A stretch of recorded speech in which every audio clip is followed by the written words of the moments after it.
Happy New Year, and I'd like to welcome everyone and call to order the January 16th, 2020 council meeting. Salute to the flag. We'll have a moment of silence. Please remain standing for our prayer. I pledge allegiance to the flag of the United States of America and to the republic for which it stands, one nation, under God, indivisible, with liberty and justice for all. As customary in this chamber, we stand for a moment to remember those who are protecting our freedoms, both here and abroad, for our first responders, and for those who have made the ultimate sacrifice. A moment of silence, please.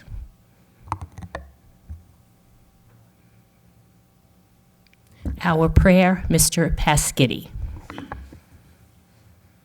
Dear Lord, bless thy servants in the ministry of public affairs, who serve thee in this chamber.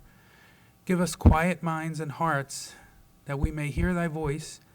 Help us to know when to speak, when to be silent. Give us strength to oppose the wrong and uphold the right, and grant that we have a good conscience and soul at peace with thee and with one another. Amen. Amen. Amen. Thank you. Please be seated.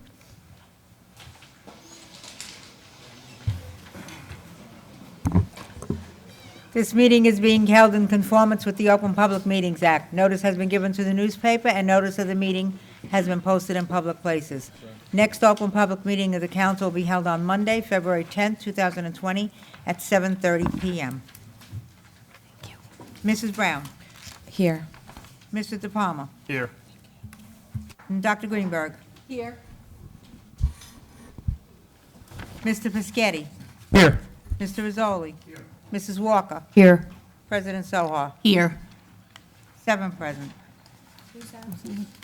Just for the record, this evening, Mr. Merwin is not here, nor Mr. Murphy.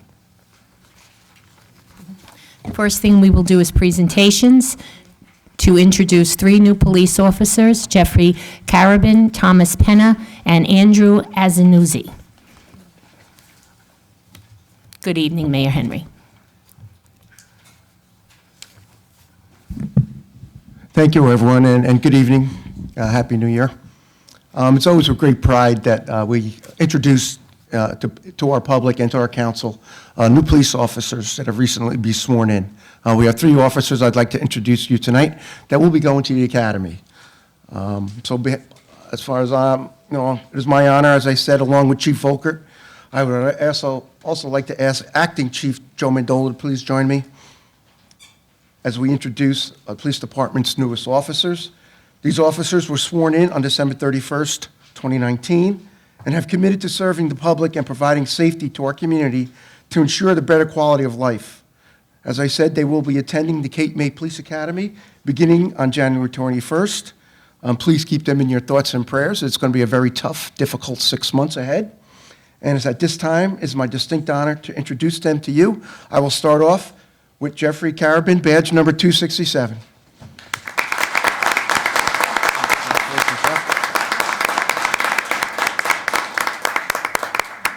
Stay here, Jeff. Jeff is 27 years old, was honorably discharged upon completing 5 years of service with the United States Army as he served as a combat engineer. While serving with the U.S. Army, Jeff receives numerous awards and commendations, including Army Commendation Medals for his service in Afghanistan, the Combat Action Badge, the Army Achievement Medal, the National Service Defense Medal, just to name a few. Upon completion of his training at the Cape May Academy, Jeff will return to begin his career in law enforcement. It is my honor to introduce to you Jeff Carabin. He served our country, and now he's ready to serve our community. Jeffrey, welcome.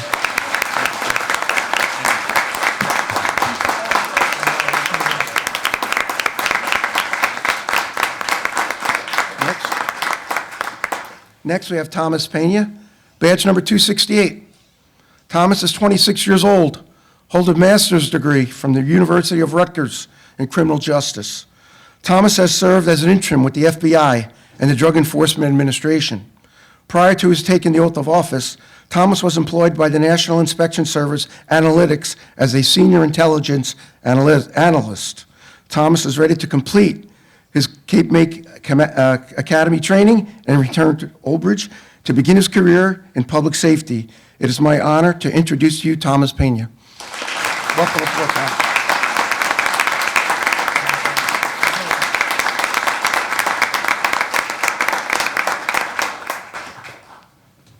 Last, we have Andrew Anuzzi, badge number 269. Andrew Anuzzi is 27 years old, has been a resident of Old Bridge for the past 23 years. Andrew holds a Bachelor of Science degree in Environmental Science from Ramapo College of New Jersey. His training at the Police Academy will enable Andrew to return to his town he has grown up in and begin his career in public service to the community and its residents. I'd like to take a moment just to say a few things about Andrew. This is a very competitive, when people come, a lot of people apply for these positions. And the last phase of the application process is an interview between myself, the chief, and Captain Mendola. And you always look for something. And sometimes the recruits will say the wrong thing, and sometimes they say the right thing. And in this case, Andrew had a good answer. As we said, Andrew was 23 years, and on his resume, he had left Old Bridge for a few years. And the reason I asked him, I said, "Why'd you leave Old Bridge?" He goes, "Because I had to move in with my grandparents and help them and help take care of them." Andrew, good answer. So my honor to introduce Andrew Anuzzi. Thank you, Andrew. Council President, I'm giving you mic. Okay.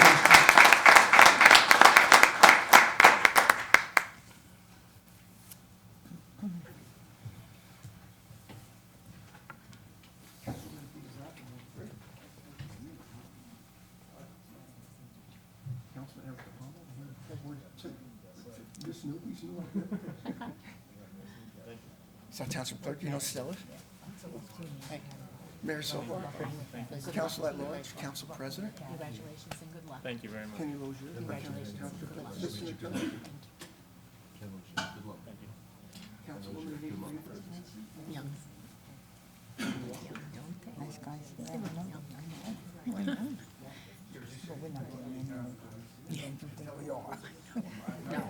We're going to stay young. I hope. So you're Medicare, although you always wear. You always look good. Thanks. No, you do. I already have the orthopedic shoe, you know. That was so nice.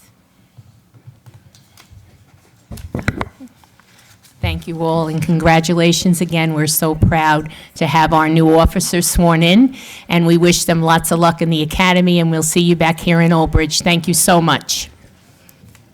Was nice. Okay.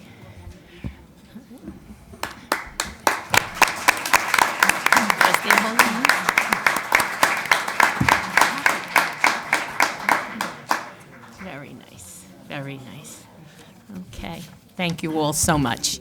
Okay, next we're going to have a council appointment to the Housing Authority.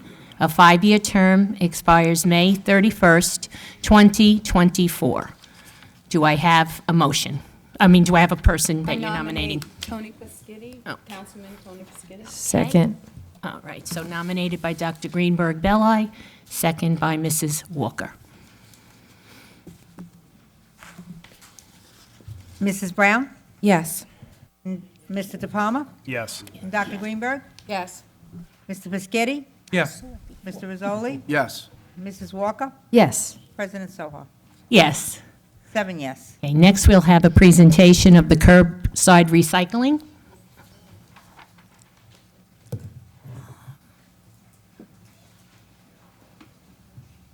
Good evening.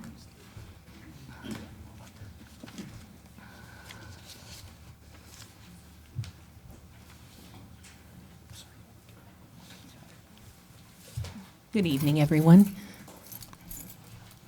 Good evening, Council President. We're here to give as you know, we had a contentious meeting a few meetings back when we were all informed about the situation with the recycling and our contract renewal for the upcoming years with the county. And at that time, we thought it'd be a good idea for Kyle to put together a presentation that would come up with some recommendations and really fill the council in on what's been going on with the recycling, curbside recycling industry, not here in Old Bridge, but Right. in the state and in our country. So, Kyle, thank you. Kyle, Robert, thank you for very being here. Thank you. Thank you, Council President Sohar, for allowing us to speak tonight. Joined here with Barbara Grippy. She's the Municipal Recycling Coordinator for Old Bridge Township, and Humashu Saul at the end there. So as the mayor said, 4 weeks ago tonight, the Middlesex County Improvement Authority came out to give a presentation about the increase in rates for the upcoming recycling contract that we have been in with the county for probably the last close to 30 years.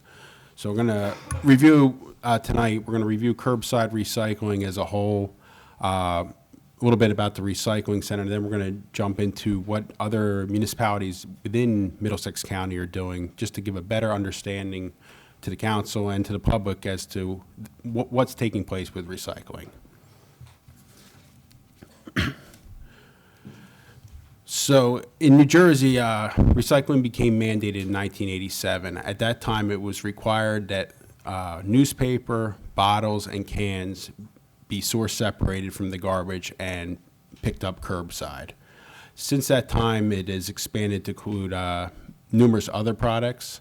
But in New Jersey, they gave the control to the counties. So in New Jersey, we have 21 counties, and each of the 21 counties has a different recycling plan.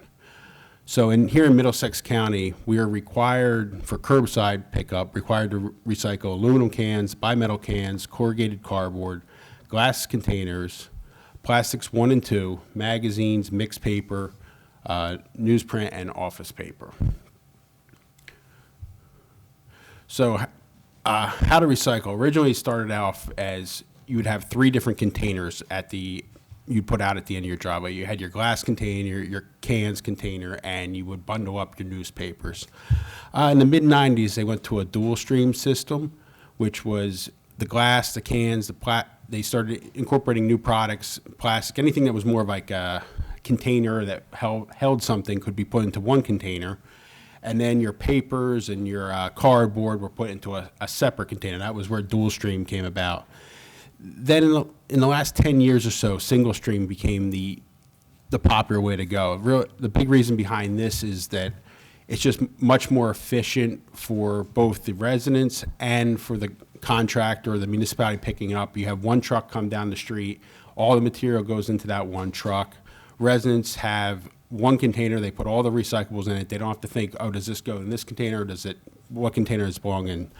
But the downside of that is you have a lot of non-recyclable products being added to that container, which is contamination. And contamination is a big part of the problem right now, as we'll discuss later, but with the recycling markets the products are being sent overseas, and they want 99.9% clean products, which is nearly impossible to provide them with. So we're going to go into what should be recycled curbside. Aluminum cans, these are your beverage cans, soda cans, beer cans. Bimetal cans, these are your tuna fish cans or your soup cans, tomato paste cans, anything that's in like a metal can that you got to use a can opener to remove the top. Corrugated cardboard, this is probably one of the most abundant products out there now with the new e-commerce markets. We get a lot of cardboard. Glass containers. This is like wine bottles, beer bottles. It used traditionally, back when recycling started, almost all your beverages came in a glass container. Your juice bottles, but it's not the case anymore. Most of that's being sold in plastics, but right now it's any beverage really that comes in a glass bottle. But the thing, a lot of people get confused with anything. They think anything that's glass should be recycled with the glass, and it's really just the glass bottles. In Middlesex County, it's just plastics 1 and 2. So that's your 1s are your beverage bottles now, your water bottles, your soda bottles, and your number 2s are those a little bit heavier plastics, detergents, shampoo often comes in those. Magazines, mixed paper, that can be a variety of different paper sources.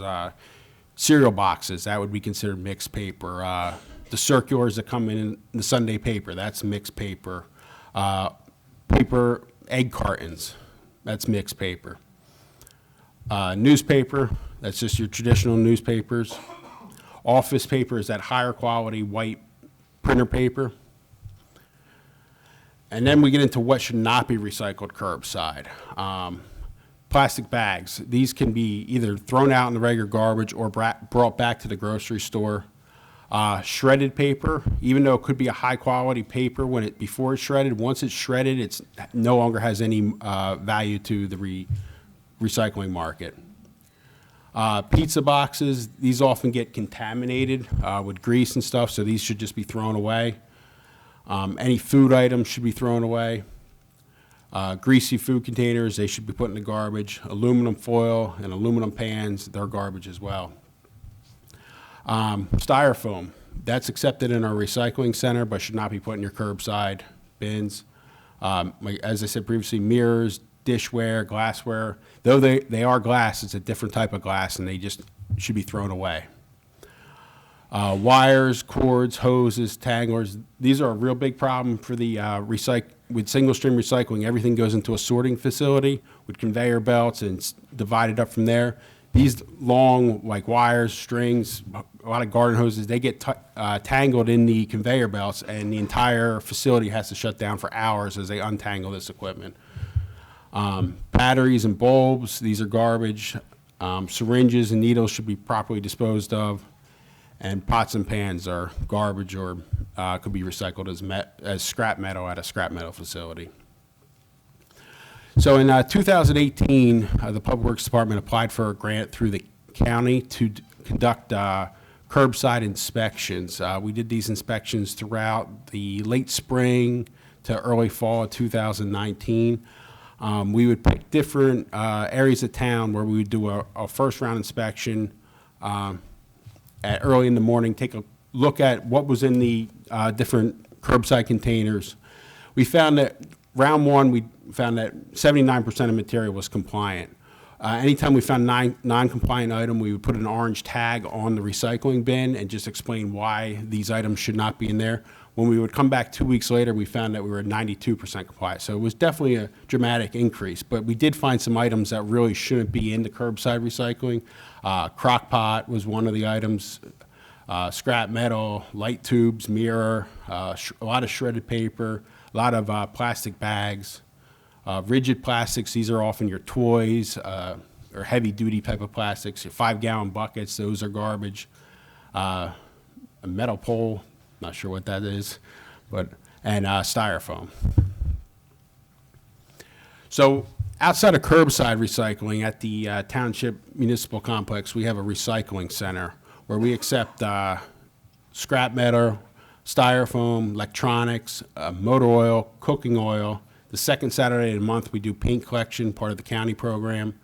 We accept mattresses, brick and concrete, carpeting, propane tanks, rechargeable batteries, and outside of rechargeable batteries, car batteries, and used clothing. So there's a lot of items that are not picked up curbside, but there is a disposal point in the township for them. So now we're going to dive into the different municipalities within Middlesex County. Excuse me.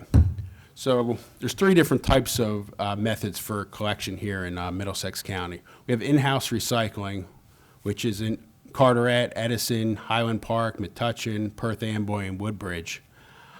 Independent contracts, but all 3 of these independent contracts also have a sanitation aspect of their contract, which is curbside garbage collection. That's in East Brunswick, North Brunswick, and South Brunswick. The rest of the municipalities in the town, there's 18 of them, are all part of the Middlesex County Improvement Authority. That includes Cranberry, Denellen, Helmetta, Jamesburg, Middlesex Borough, Middletown, Monroe, New Brunswick, Old Bridge, Piscataway, Plainsboro, Sayreville, South Amboy, South Plainfield, South River, and Spotswood. So municipalities with in-house recycling collection. If you look at this chart here, shows the population of these municipalities as compared to Old Bridge, the square miles, and the population density. If you look, the population density is really plays a big role here in curbside recycling. If you have a lot of residents that live real close together, you can quickly pick up a whole lot of residents without a lot of downtime driving from location to location. So really, the closest one we have is Edison here, and their population density is double what Old Bridge is. So we reached out to these different municipalities. The only one that could give us an accurate breakdown on their pricing was Perth Amboy. Their labor and benefit costs come out to almost $447,000. Their equipment cost is $119,600, which doesn't include the fuel costs, and their recyclable material disposal costs are $390,000. They have approximately 15,000 households, which comes out to $5.31 per household. Things to consider here is they do sanitation with their manpower and their equipment 4 days a week. On Fridays, they do their recycling pickup. And it's also 15,000 people. I think it's in roughly 4.5 square miles, so it's a very densely populated area. Here's our municipalities with an independent contract, East Brunswick, North Brunswick, and South Brunswick.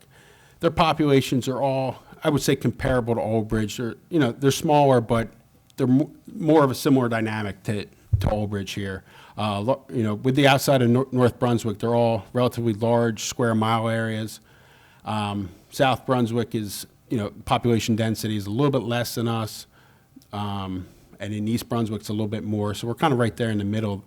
But they all have sanitation as part of their contract, which is roughly, when you do the breakdown, the recycling portion of the contract is about 30% of the overall cost of the contract.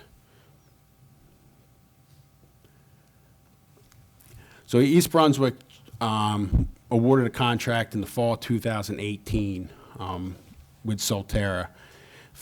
5-year contract. It starts at $550 a household in last year, and by 2023 they're at $7.40 per household. Is that per month? That is per unit per month. So you can see that they came in right 2018 is when the recycling market started to get really bad in the spring of 2018. So their contract expired at a bad time for them. If you look here at South Brunswick, their current contract was awarded in 2016. Rates are a little bit less. They have 1 year remaining. Last year they were at $5.09 approximately per household per month. Their contract is a flat rate for the town for the year. So I had to take the approximate number of households, divide that out by the rate, and that's how we came up with approximately $5.09 per house for 2019, and then for 2020 it's $5.24 per house. So the MCIA contract serves 16 out of the 25 municipalities. You can see there on the bottom, the population of those 16 municipalities is 377,000 residents. So it's significantly larger than any of the municipalities by themselves. So when you get into the MCIA contract, we are currently under, until March 30th of this year, the contract that was approved in 2014, that was at $2.68 per household. At that time, recycling was more of a profitable business.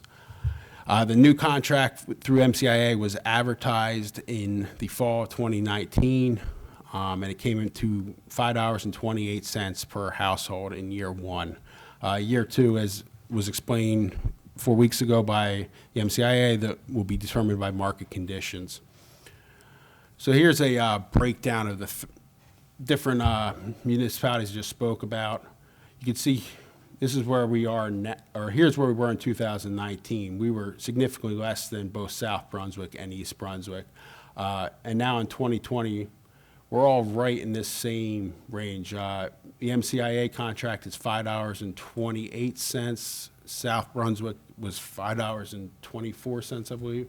East Brunswick is now at $5.95, and Perth Amboy comes in at $5.31. So they're all relatively close together in price right now. So recommendations going forward is we're putting out an independent bid for contract. That's going to be, the bid opening will be on March 13th. And then we'll be comparing that to the MCIA contract, and we'll have it in front of council on March 16th to be awarded. We also want to talk to you about the recycling center. We currently, the way our contract works now is we're paying a flat price for every single resident in town for recycling, whether they put recycling out or not. It's essentially unlimited recycling curbside, but at the same time, we're accepting a lot of curbside recyclables in the recycling yard that we have to pay for. With the new prices coming out for, under this is based on the MCIA contract. Starting in April, we'll be paying $245 a ton for mixed paper, $75 a ton for corrugated cardboard, and $95 a ton for co-mingled materials. That'll be approximately $37,000 in costs for 2020 for products we're paying twice for, both the curbside and in disposal at the recycling center. So our recommendation is that we stop accepting these products at the recycling center and have the residents have them picked up curbside only. With that being said, about 90% of the traffic we see into the recycling center is specifically for these curbside items. So we'd also recommend reducing the hours of the recycling center at that time if we were to stop accepting curbside recyclables at the center, going to an every other Saturday, the second and fourth Saturday of the month to correspond with our existing paint collection schedule. And so every other Saturday, and then also reduce our weekday hours, Tuesday and Thursday, have the yard closed. Looking at our daily reports for the recycling center for the last year, Tuesdays and Thursdays are definitely our slower weekdays. Mondays are a little bit heavier, and Fridays are much heavier. And then going forward there would give us a savings of approximately $24,000. That would save us $61,000 to help offset the increased costs we're going to see for the new contract. Because regardless if we go with MCIA or an independent contract, I think based on the comparisons there of the different independent contracts, the in-house costs, we're going to be seeing close to double what we're paying right now, regardless of who we accept as our hauler. So now I'm going to open up for questions. Any council member on my left have a question? I have a question. Okay, So Mr. The numbers that you're quoting for the towns that do the garbage pickup as well as the recycle, is that the number just for the recycle, or is that do you know what the number total is for garbage and recycle? Yes, in the contracts, they're broken out for both a recycling price and a garbage price. That is just the recycling price. The garbage price, I want to say, was around $960 to $980 a household. A year? A month. A month? Okay. Mrs. Brown, do you have any questions? So the trash average, I'm guessing, for the trash pickup, that's just an average you got from people using Solterra? Or? I'm not sure what the question is. Okay, sorry. So he was asking about the price for recycling versus just regular trash pickup. So, Okay, the price for the sanitation is what was in the bids that East Brunswick and South Brunswick received. oh, okay. Thank you. Yeah. You good? Yes, thank you. Am I right, or is there any questions? Skiddy? Yeah, hi, thank you. Yeah, I see it's a difficult situation and all the towns are facing it as I called around. But I just caught what you said, trash was $9. It was between $960 and $980 a house per month. So even if you said it was 10, that would be considerably less than what our residents are paying quarterly for their current garbage pickup. Now, I know many people have complained about the cost of the garbage pickup in the past year. And this might be an opportunity for the town to actually benefit the resident and maybe pay for this additional recycling by single sourcing. And I think that the residents would have to understand that there won't be any more competitive garbage companies coming through the town, and we'll single source, and there'll be a savings to the resident. And I think that maybe it'll be a savings to the town if we can single source our garbage pickup and the recycling with one company, and each resident would be paying less money. Sure sounds like it to me. Does that sound accurate? Yes, but I guess the question is, you'd have to put together a franchise agreement with this garbage hauler, and then you'd have to have the residents would be responsible for paying the bill to that garbage hauler. Right? So then that's not really a bid that the township can put out in that manner, because we're not the ones paying for the service. It would be the residents paying for the service. Okay, I'm just trying to think outside the box. Right. Because it seems like everyone in these government entities are all trying to do the same thing within the same parameters. And I'm thinking that there might be an opportunity here to just think outside the box and possibly do something a little different. Also, another thing is glass products are 100% recyclable, and most glass manufacturers will pay for that glass if it's, in decent shape. So have you looked at all at just recycling glass as a separate product? Have not looked at doing glass as a separate product. That would require probably a separate bid for just glass. And I don't believe there's anybody in New Jersey right now that is doing glass recycling. It has to be sent out of state, so I'm not sure if the profit margins are there. But as far as I know, there is no municipality doing just glass recycling at this time. Right. Because it is it's a natural product, and it gets to be used over and over and over again, and it doesn't, degrade at all, right? Becomes pure. When you take glass, melt it down, you can make it into glass bottles again, right? And that's, it's like aluminum in that respect. And the glass manufacturers are always looking for a source for their product. Yeah, I believe there are some glass recycling companies looking to restart up their operations in the coming years just because of those reasons. But when all the recycling production facilities moved overseas, pretty much there was none left here. So I have read some articles where they are looking to restart in the coming years. So at that point, it might be a reasonable option. Yeah, we're just stuck at this point. And I understand the dilemma that we're in as a township, but I don't see just raising people's taxes, just because, we haven't looked at other options. You know what I'm saying? But thank you for your Right. work. I really appreciate it. Thank you. Okay, anyone else? Mrs. Walker? Yes, it's frightening looking into the future when you showed the numbers, how much it's going to go up in the next few years.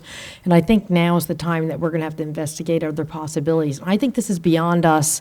I think that we have to look into the statewide to go after, like you said, maybe go back to glass products, which can be recycled. Because like Dr. Greenberg said at the last meeting, only like 9% of the stuff is actually recycled. So really, this stuff has really ended up in landfills. So to me, it just seems like it's a lot of money that we're paying, thinking this stuff is being recycled, that we're putting in these recycling containers, paying all this money, and it's really going to a landfill anyway. So I think that maybe as a town, we should get together with other towns and see if there's something we could do, because this has to be affecting the budgets of smaller towns really hard. If you look at what it's going to cost us in the next few years, it's going to be a big strain on our budget. And I was thinking, I know I had spoken to the council president about possibly maybe we should have a committee and look into this and see if there's something we could do, maybe get together with other towns, because it's going to be a lot of money in the next few years. And thank you so much for all your hard work. Dr. Greenberg? First of all, thanks so much for the presentation and for informing us as well as the public. I have a question. Where do they bring our recycles when the county picks them up? I believe a lot of it goes to Bayshore Recycling in Keesby. Why there? I think it might be one of the only facilities in the county. I'm not sure of that, but, okay, then the next thing is, far as the bid that the county put out, did you see that bid? Did you read it? Yes, I did. Okay, and it was just one company responded to the bid? Yes. Solterra was the only bidder, just as in East Brunswick, Solterra was the only bidder as well. Okay. And East Brunswick was the only one there also? Yes. Okay. All right. So that creates a problem also. And so that's why I'm glad we're looking into other things. Because when there's only one bidder, the response, I'd like to know how, I haven't read the bid myself, and I will take the time to do that. How was it directed? That always concerns me too. Okay, thank you. Anyone else? Mr. Pischetti? Yeah, sorry. This is for Mr. Hamachu. I'm not sure how actually that whole thing would work, but man, my interest has really piqued about the garbage because look, I pay whatever it's $80 some odd a quarter, and I really don't have a problem with our garbage hauler. He does a good job, but it is costly and it goes up. It's been going up. So if I'm paying $80 a month quarterly, and the township can go out to bid for me, and I'll still pay the $80, but it'll cover my recycling. I mean, we should crunch those numbers and see if that would be beneficial to us as a township and beneficial to the resident without increasing any costs.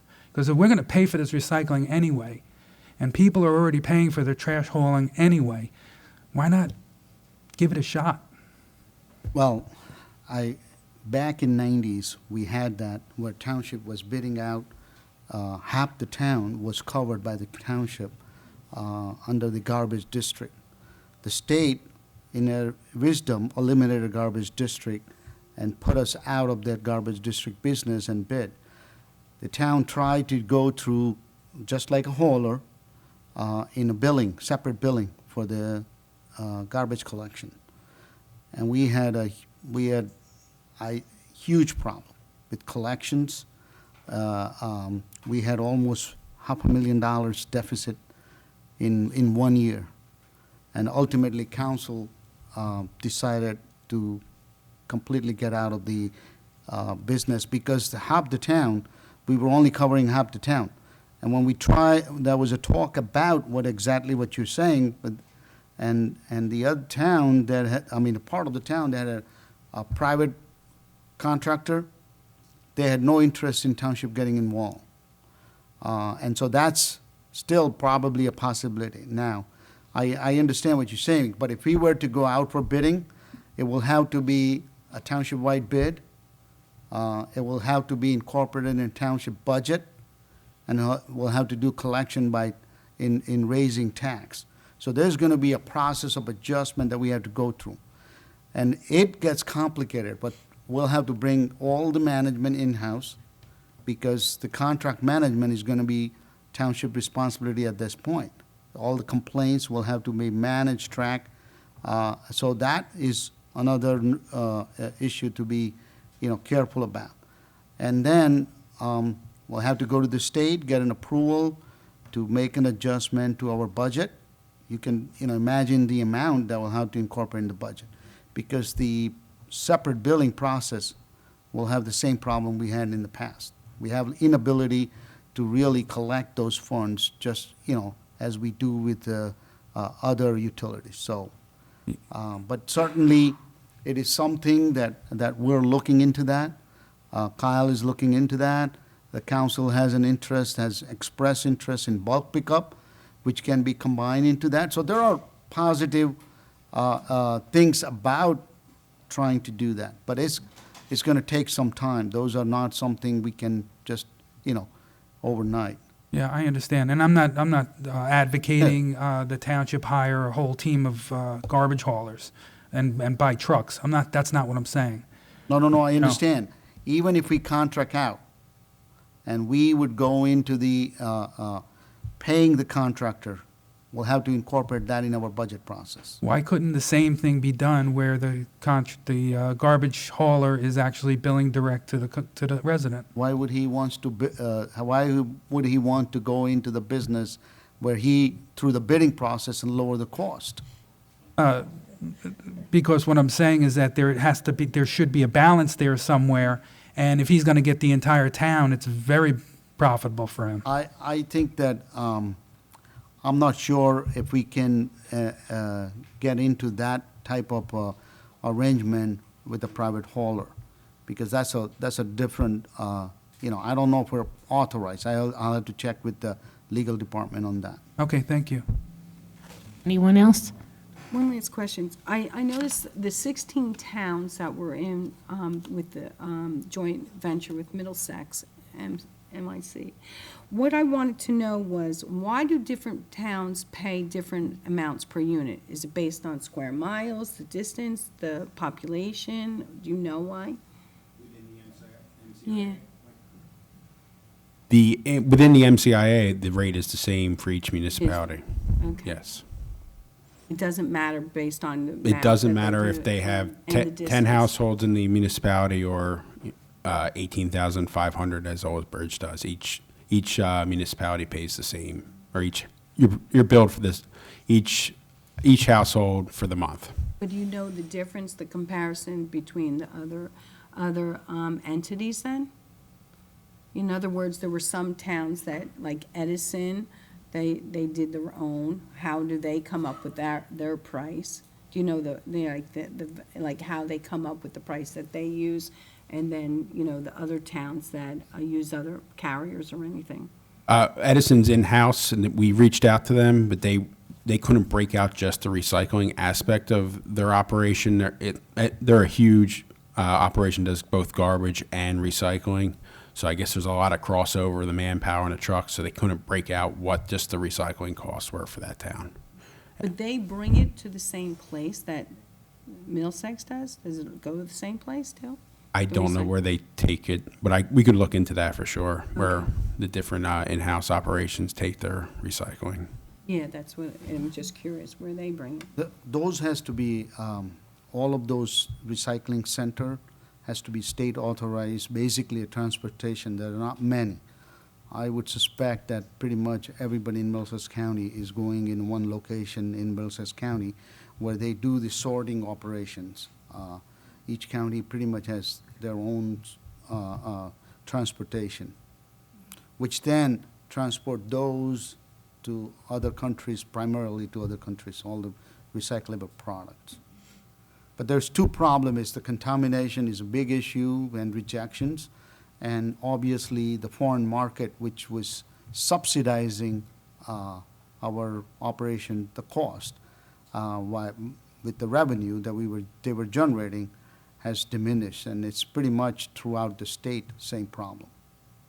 It's just a frustrating thing, because here you take the time, you recycle, you do whatever and and then to know that they're really using such a small amount of it, it's almost like a fraud. Like, it makes it like a feel-good moment, you're doing the right thing, and then you find out they're not doing the right thing, or there's just no use for it. So you're like in a quagmire with this. That you have to do a cost analysis, and when that comes in effect, is it cost effective, and is it even, worth doing?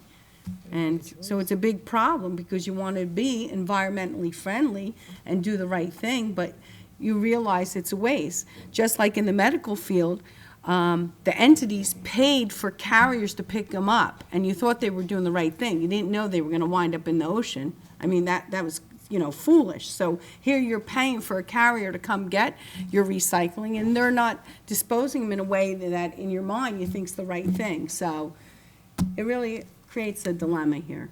I just want to alert the council that, we, as you can see, we have put the bid package together. It's advertised as of today. It's due on March 13. And I just want you to be aware that we will not have a chance to rebid, because on March 16 meeting, we have to make a decision whether we go with the county or we go, we have our contract. Hopefully, we get multiple bids, but there's no guarantee.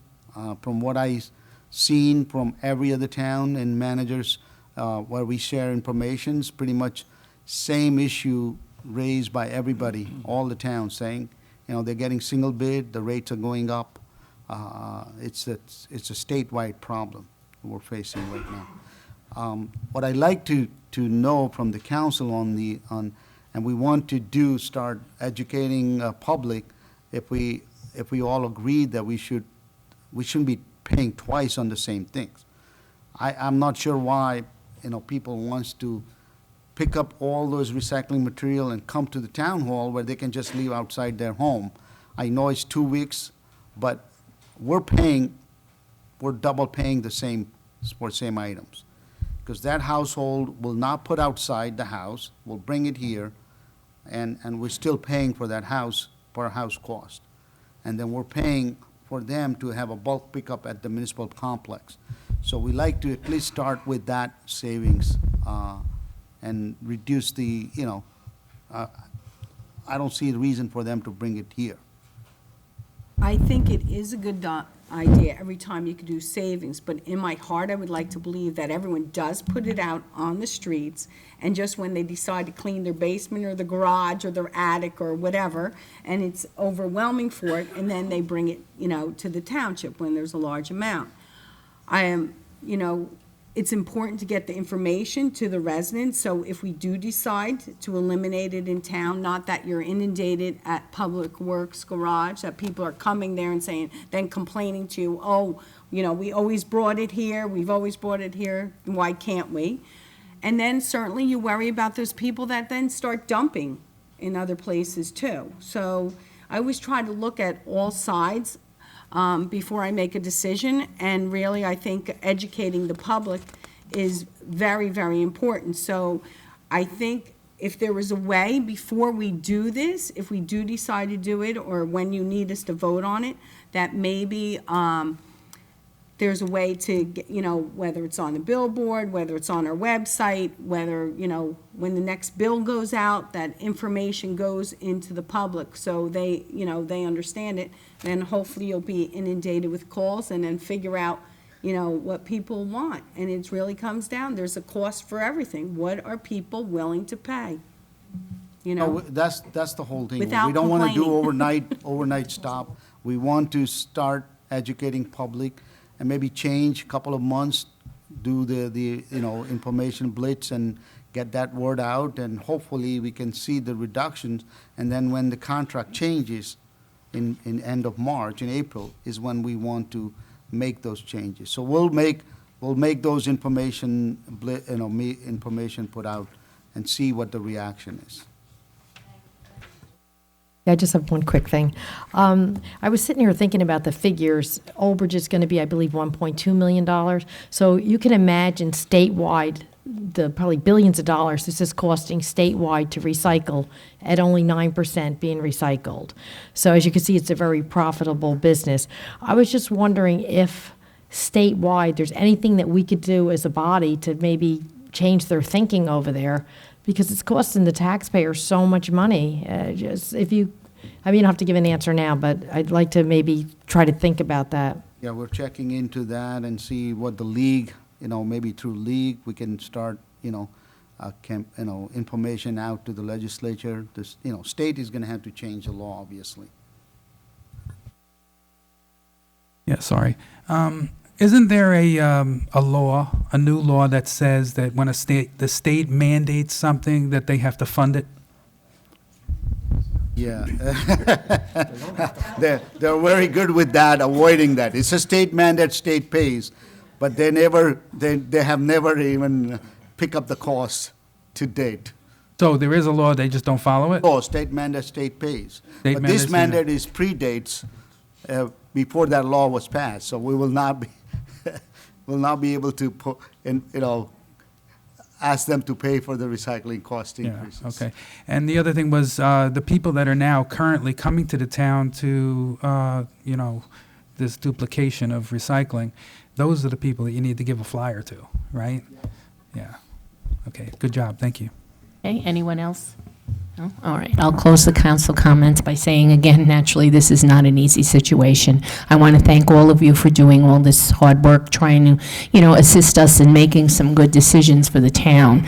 The only thing, too, I think time is like not on our side here, because unfortunately, we're looking at a deadline of what, the end of March, you said? March 6th, we'll have to make a decision on the Right. March 16th meeting. Yeah, there you are. So this is something that has to really be, looked at, and decisions have to be made. So Mrs. Walker's right. I think a committee is a good thing. If anyone is interested, they can email me, and we will get together on it. But thank you again for all the hard work. It's appreciated. Thank you. Good night. Have a good evening. Thank you.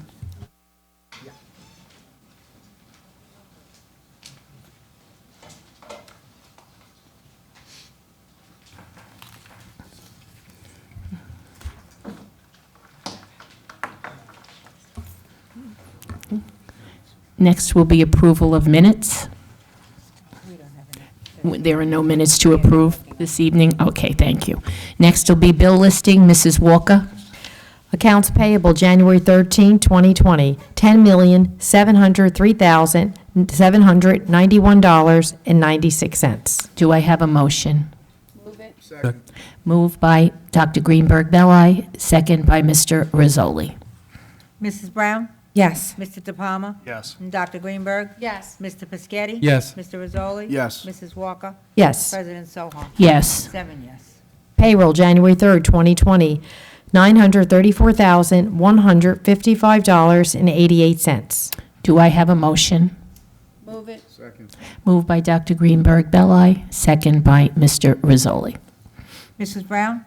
Yes. Mr. De Palma? Yes. Dr. Greenberg? Yes. Mr. Pescetti? Yes. Mr. Rizzoli? Yes. Mrs. Walker? Yes. President Soha? Yes. 7 yes. Payroll overtime, December 20th, 2019, $35,667.88. Do I have a motion? Move it. Second. Moved by Mrs. Walker? Yes. Second by Mr. Pescetti. May we have a breakdown, Mr. Shaw? Yes, Council President, thank you.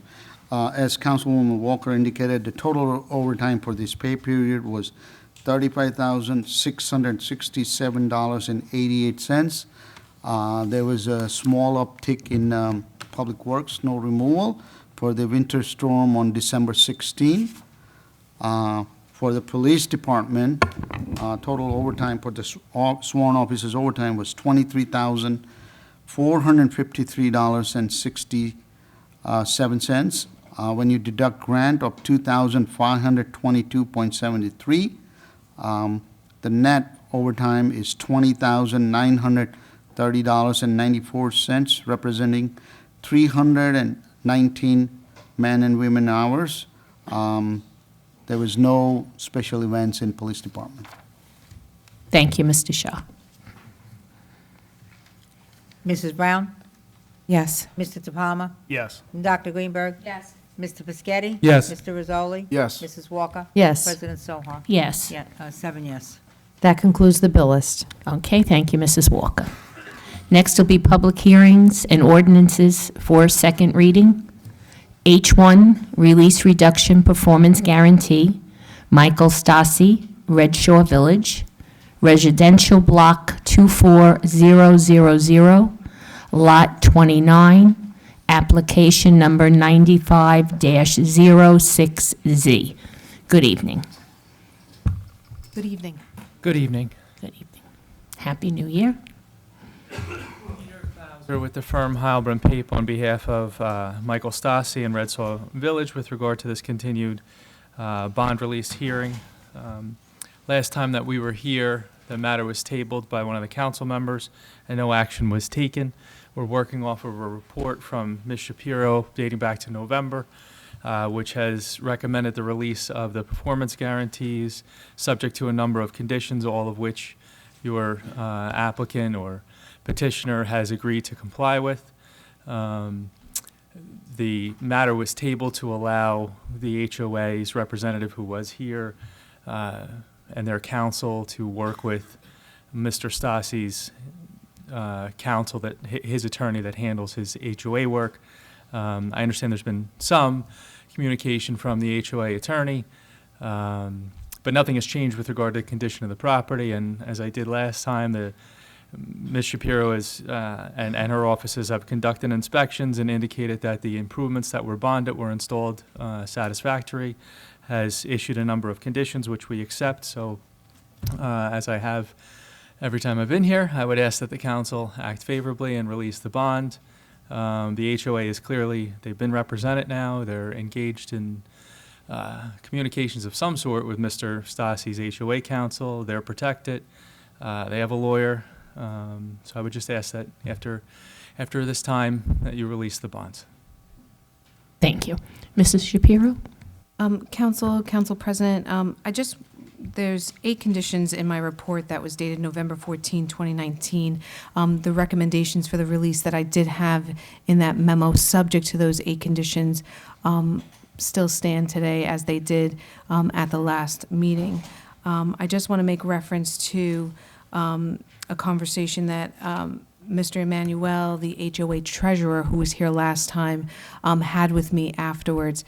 He did send me an email asking if our township attorney had reviewed the access agreement for Red Shaw Boulevard, the piece that goes through the commercial property. I did advise him that our attorney did review it and had no comments. On there, he did submit to me a few items that his attorney had commented on that agreement.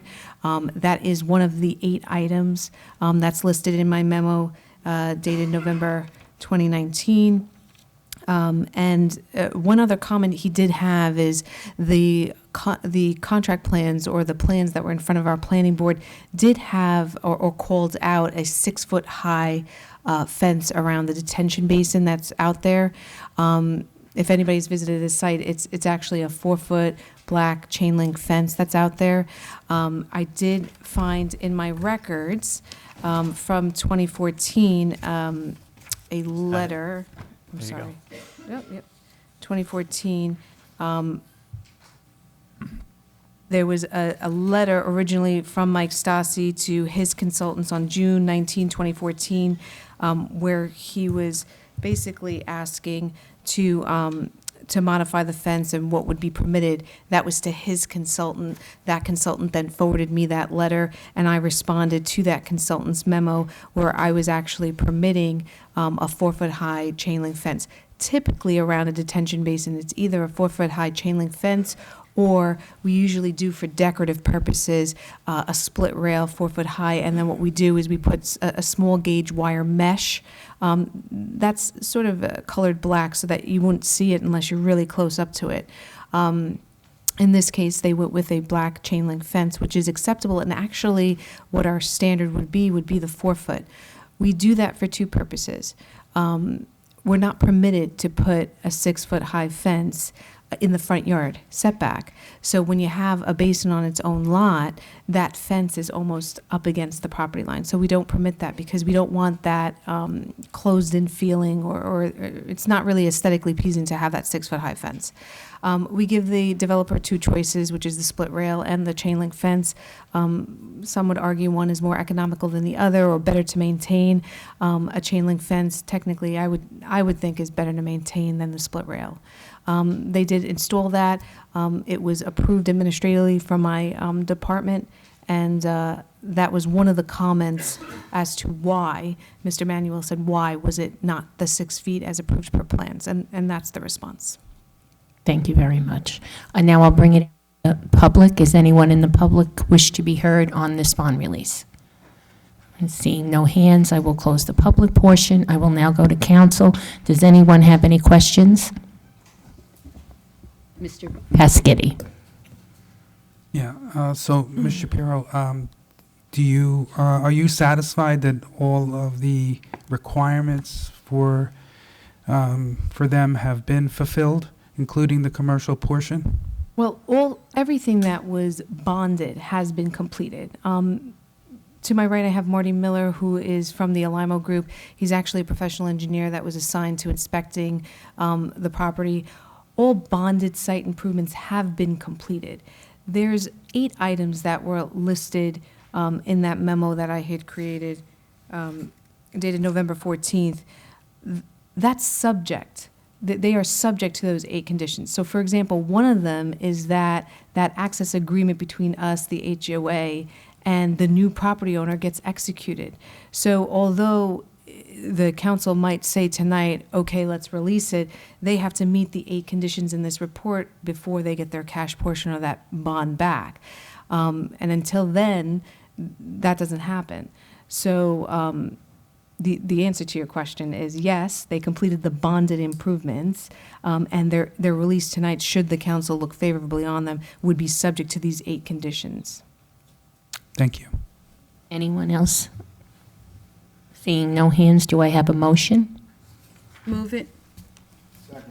Okay, moved by Dr. Greenberg Belli, second by Mr. Rizzoli.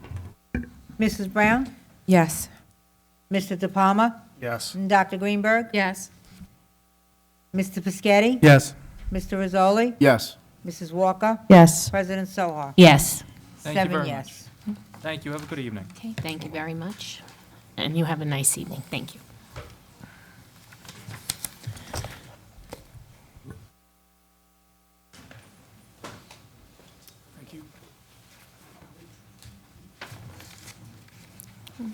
Next will be preliminary public comments to council, subject to the following conditions and restrictions.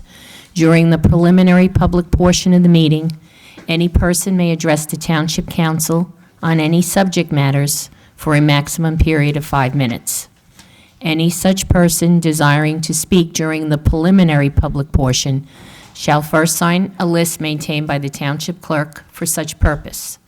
Comments during the preliminary public comment portion of the meeting shall not encompass second reading ordinances or any other matter for which comment or a public hearing is to occur at the meeting. Josh Goldberg?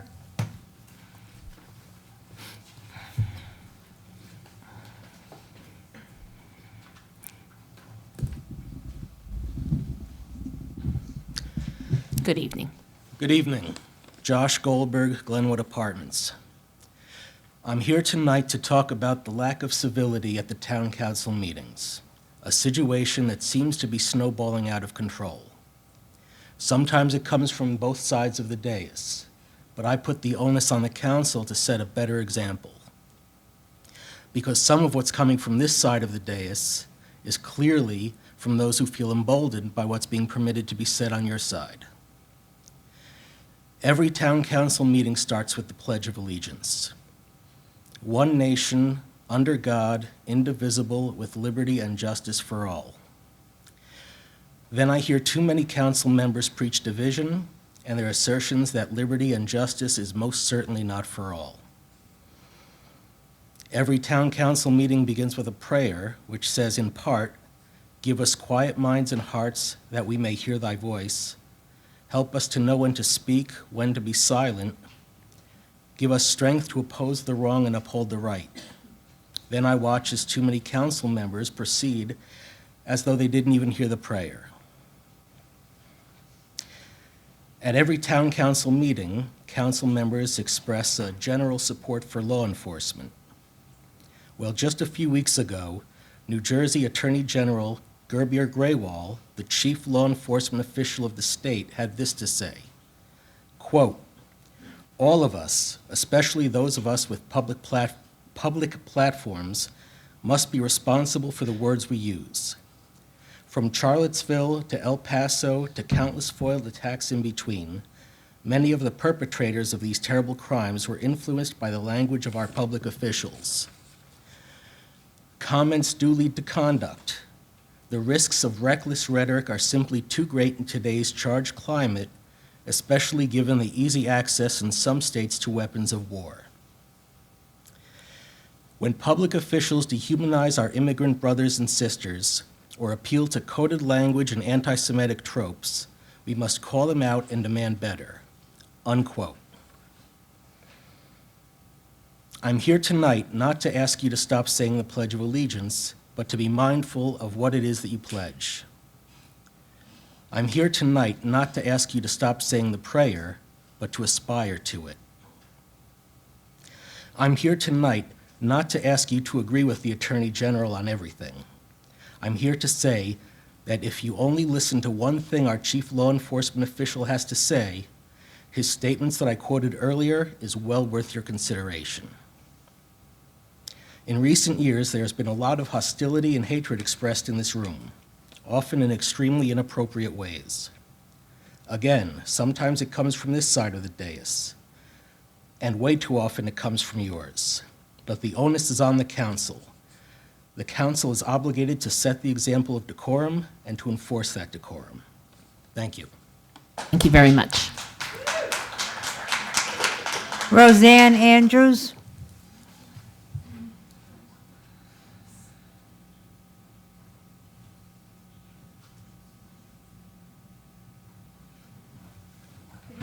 Good evening.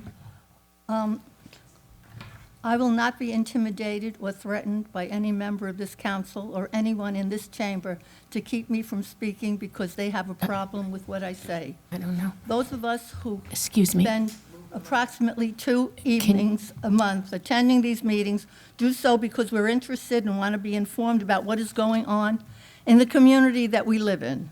These elected members have more to do with the impact on our daily lives than any other elected officials. The principles and how they vote determine how we support them in their elected positions. It's what we look for in the people that we do support and how we elect them, how they vote, and if they have the same principles that we have. Residents here have every right and are entitled to speak freely, whether it is about Christmas lights, marijuana, traffic, animals, sanctuary cities, or to correct erroneous statements. You may not like what we say, but you do not have the right to try and silence us. Harry Truman said, "If you can't stand the heat, then get out of the kitchen." Thank you. Thank you. Joseph Gallo.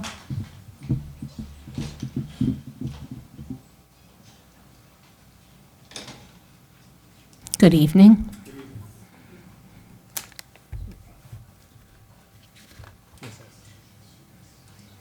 Yeah, sir, you have to give us your name and address for the record. I'm sorry. No, So that's okay. Joseph Gallo, 23 Kipling Way, Manal, New Jersey. Anytime? So good evening. So we're here tonight to tell you about an opening of our retail pet center, which will be operated under the franchise agreement with Petland Incorporated. Just give you some general information. So it's going to be located in the shops of Old Bridge. It is locally owned and operated, so it's not a separate corporation, it's a franchise. It's currently under construction, and it will be a full-line pet center that will carry pet supplies, small animals, reptiles, birds, fish, dogs, and cats. We'll approximately employ about 30 local people. So just to give you an idea of why we're doing this endeavor here. So first of all, we're a family that loves animals and a passion for animal welfare. Tom Gallo, my son over here, he'll be the owner, general manager. All right, Tom graduated Rowan University in the pre-veterinary program. He worked at Monmouth County SPCA for 2 years, and he's volunteer at New Jersey Cuddly Creatures Rescue for 6 years. He currently works at County Line Veterinary Hospital for the last 2.5 years. So obviously he's very qualified and knows a lot about pets.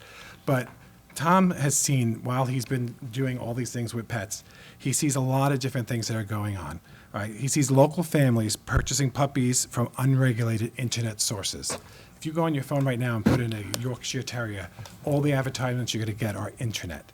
Okay, so the internet purchasing of animals is not regulated. Local families driving, sometimes flying to different states to buy animals because they cannot get them locally. Local families, and this happens a lot, driving to Pennsylvania to go to puppy mills to get puppies. He's actually even seen people purchasing puppies in a black market style, literally meeting on the sides of the roads in rest stops in different states, exchanging cash for an animal that they've never seen and have no information on. We then see those animals turn up in the veterinary office with a host of diseases and ailments, which cost the person thousands of dollars, never mind the welfare of the animal. Our goal is to help eliminate puppy mills by providing residents of New Jersey a place to get quality pets. Extremist groups will have you believe that eliminating all puppy sales will stop puppy mills, when in fact, it's actually promoting them, because there is nowhere else to get a quality pet. So where do we get our puppies from? So we get them from USDA licensed breeders and distributors. The USDA requires safe, comfortable housing, veterinary documented socialization and exercise program, vaccinations against major diseases, parasite prevention, a state-issued health certification, and a consulting veterinarian. Those of you that can't see the boards, I gave you booklets, and it is now under tab 1. In addition to meeting USDA criteria, the breeders meet and exceed strict standards enforced by the U.S. government. Federal, state, and local laws regulate breeders. The state's Department of Agriculture and USDA Animal Welfare Division enforce these laws. The U.S. Congress passed an Animal Welfare Act our breeders adhere to. Our breeders also are often AKC inspected. Currently, there's about 10,000 breeders in the United States. Of those, only 19% are USDA licensed. We only select the top tier of those, about the top 4% of breeders. We visit these breeders personally. Myself and my family, we go out and we visit the breeders. We've already been to over 30 breeders in the last 8 months. These breeders and these animals are well taken care of. The facilities are, I'm going to say, beautiful. You can see in some of the pictures, you can see them. They're well maintained and clean. The animals are happy. They're well socialized. They're excited to see you as if you went to someone's house. The dogs run to the door. You go to these breeders, the dogs, the parents are running to the doors. Can you move that microphone a little closer? Sure. Is that better? Yeah, sorry. So if you look at just some of these pictures, you could see that most of these places have large fields, grassy areas. The animals are very, very well taken care of. Also want to point out the difference between commercial breeders and puppy mills. Puppy mills, unlicensed, uninspected, very little breed records, no veterinary care, poor housing, and poor sanitation. And then lastly, our store will do more than just sell pets and pet supplies. We have adopted pet programs that will help the local animal shelter find homes for rescues. We'll do fundraising events for the local animal shelter. We also have a food donation program to help with the expense of the food in the shelters.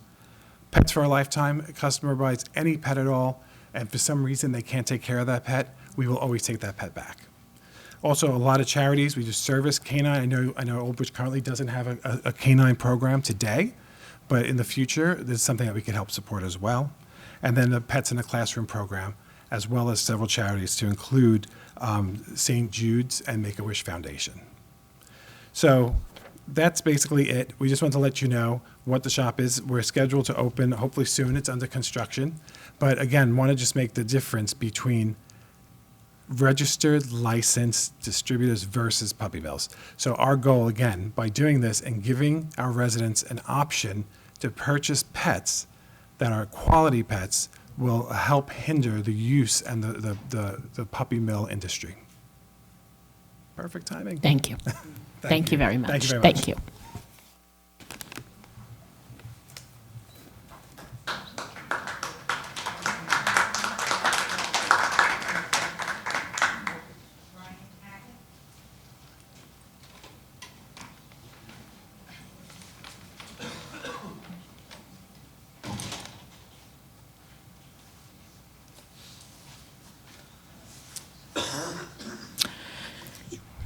Just give to the clerk. Thank you.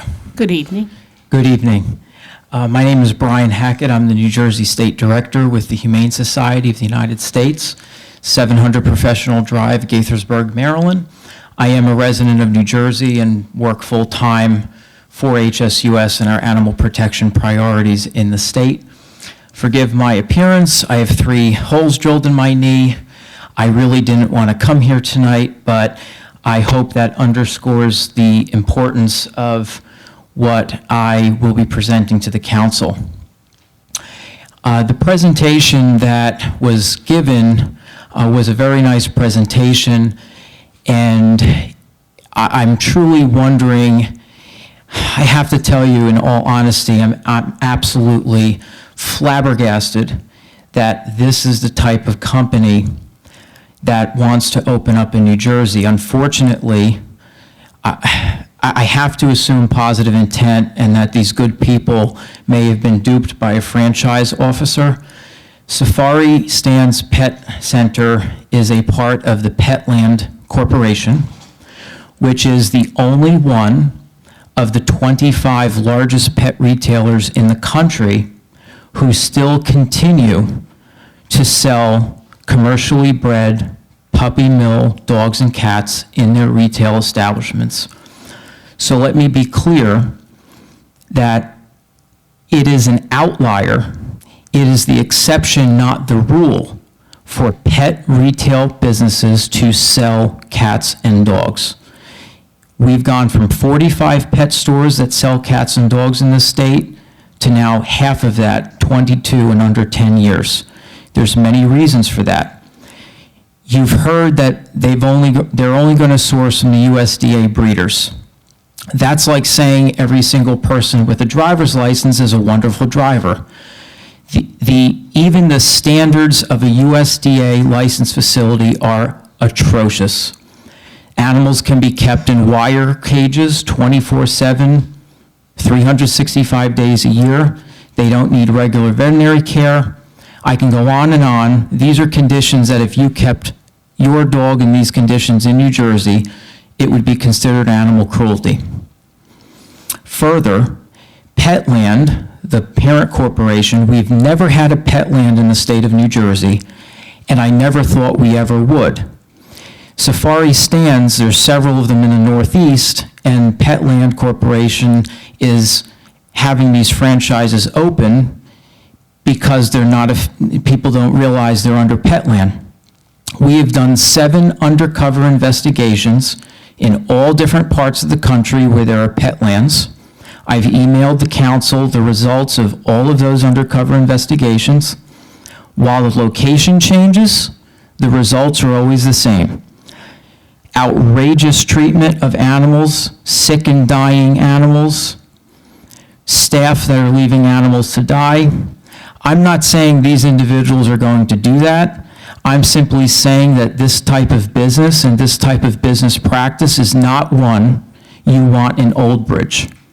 It would be insanity for the council to approve a pet store that is selling cats and dogs for profit in this town. I'm not saying that you should deny the pet store from opening. The most pro-business, pro-consumer, pro-animal measure would be to allow the pet store to open, but pass an ordinance banning the retail sale of cats and dogs, just as 140 municipalities in this state and the entire states of California, Maryland, and Maine have done. Let me explain part of the reason why perhaps this pet store is interested in opening up in Old Bridge. That's because legally, they would not be able to sell cats or dogs in North Brunswick, East Brunswick, Carteret, South Amboy, Highland Park, Metuchen, Sayreville, Manasquan, Oceanport, Eatontown, Marlborough, Ocean, Union Beach, Bradley Beach, Manalapan, Brielle, Matawan, Asbury Park, Holmdel, Wall Township, and Tinton Falls.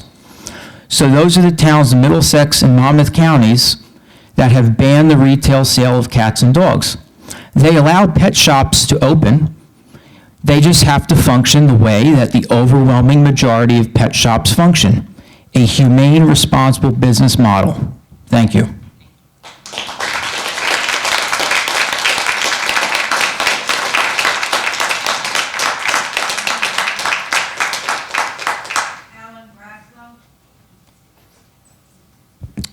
Thank you. My name is Alan Braslow. I live in Cherry Hill, New Jersey. Just some credentials and my background. I'm the Director of Dog Advocacy and Rescue, Inc. It's a New Jersey nonprofit. We have hundreds of supporters and a number of attorneys who have been offering to give pro bono work to help us in our mission, which is to represent the interests of dogs in abuse cases, because sometimes it just doesn't go the full way. I've been involved in dog rescue for over 25 years. I work with Best Friends Animal Society out of Utah, the largest no-kill rescue in the country. I'm an active member of CART, Camden County Animal Response Team. I'm FEMA certified for rapid response in animal rescue, both large and small animals. I'm a certified tester and observer for the Alliance of Therapy Dogs. 2 of my dogs are therapy dogs. I'm on the advisory board for Don't Bully Us Pit Bull Rescue, the largest pit bull rescue in the state. We've rescued over 1,500 in 5 years. I was a volunteer when it was volunteer run for PetSmart Charities Rescue Wagon. So I like to say, unfortunately, I got to see what the truth was, because we would go on the raids all over the country to see what the puppy mills were doing and the hoardings that was going on. It was absolutely sickening. I work with animal control officers and helo officers on rescue, helping to educate them. And for the past 4 years, I've been working to eliminate puppy mill sales at pet stores. What Brian said is very, very true in that I don't want to repeat what he said. But here's the key. I'm a businessman. I am very pro-business. I get laughed at times about this. I love to see businesses open up, and I love to see them be successful. I've owned 3 businesses. I've worked for GE as well, Bank of America, ADP. I've got a pretty good head on my shoulder for business. What Brian said about this gentleman maybe being duped, I get the calls all the time from franchise salespeople who want to sell you the world and tell you how great it's going to be. But they don't tell you the truth, so I don't buy from them. In addition, if I were looking to go into the buggy whip business now, when nobody buys buggy whips, I would equate that to half of the pet stores that sold dogs and cats from commercial breeders are out of business in New Jersey. Why would I get into that portion of the business? Open up his store and just don't sell dogs and cats. What I want to leave with you is, and share these are actual pictures of a couple of them. I've personally taken them because I do the raids. When you can't tell your wife where you're going, I've been married 50 years, I can't tell her where I'm going because Bubba's brother might be the chief of police in the town that we're going to raid the puppy mills. Those are pictures of what you would consider the good breeders. It's sickening. The other thing I wanted to share with you is pictures of the protests that took place in Cherry Hill, New Jersey. And you could call our mayor, you could call the township attorney in Cherry Hill. From the day a puppy store decided to open up selling commercially bred puppies and cats, opened up in Cherry Hill, we had on any day at least 4 to 6 people picketing in front of this whole strip mall shopping center. And at times we had over 100 people. We had undercover reporters from CBS, NBC, Fox, ABC. We had the Newark Star Ledger, the Courier Post, which is a South Jersey paper, all writing articles about how sickening this was. The gentleman who opened the store, he stopped selling dogs 3 months into it. We helped him transition to another model. We always said, be careful of what you ask for, a volunteer, you may do it. I helped him for 4 years survive and go into another venue so he wouldn't lose his business. When he decided to close that business and the store he had in Toms River, the store in Cherry Hill sat open for the last 2 years. It's an eyesore because no one wanted to move in because of the bad karma that was there. I would encourage you to pass what Brian suggested. Let this gentleman and his son open up a store. Ban the sale of dogs and cats. Thank you.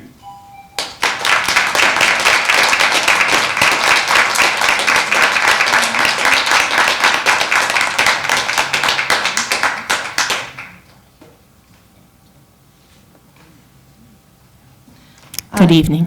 Good evening. Janice Fisher, Manasquan, New Jersey. I coordinate the Puppy Mill Awareness Campaign for Friends of Animals United. We're a 1,200 member, a relatively small group in comparison to HSUS or the ASPCA. But we have members all over the state nevertheless. As an animal welfare advocate, I have worked with countless customers over the last 10 years who've been duped by unscrupulous pet stores. And this is across the board. This isn't just a few pet stores. We've pretty much dealt with customers from every single New Jersey pet store. These stores have, I just want you to just have an idea of grassroots, what we deal with. These stores have taken advantage of customers in a variety of ways, not just by selling sick puppies or inhumanely bred puppies. They've used predatory sales tactics. They were using something called the subprime pet lease. Thankfully, through our lobbying efforts, we were able to get that lease banned just recently in New Jersey. That lease would triple the price of the purchase price of the puppy. And if you defaulted on payment, you would have to return the puppy. They're now using what I call loan shark financing through a Utah-based company. Interest rates on the contracts that we have were 151%. There are no usury rates in Utah, so I guess it's legal in New Jersey. I get many, many calls from customers who don't realize when they sign those contracts that they've been duped. My group in the Humane Society of the United States researched the breeders for every single pet store in New Jersey.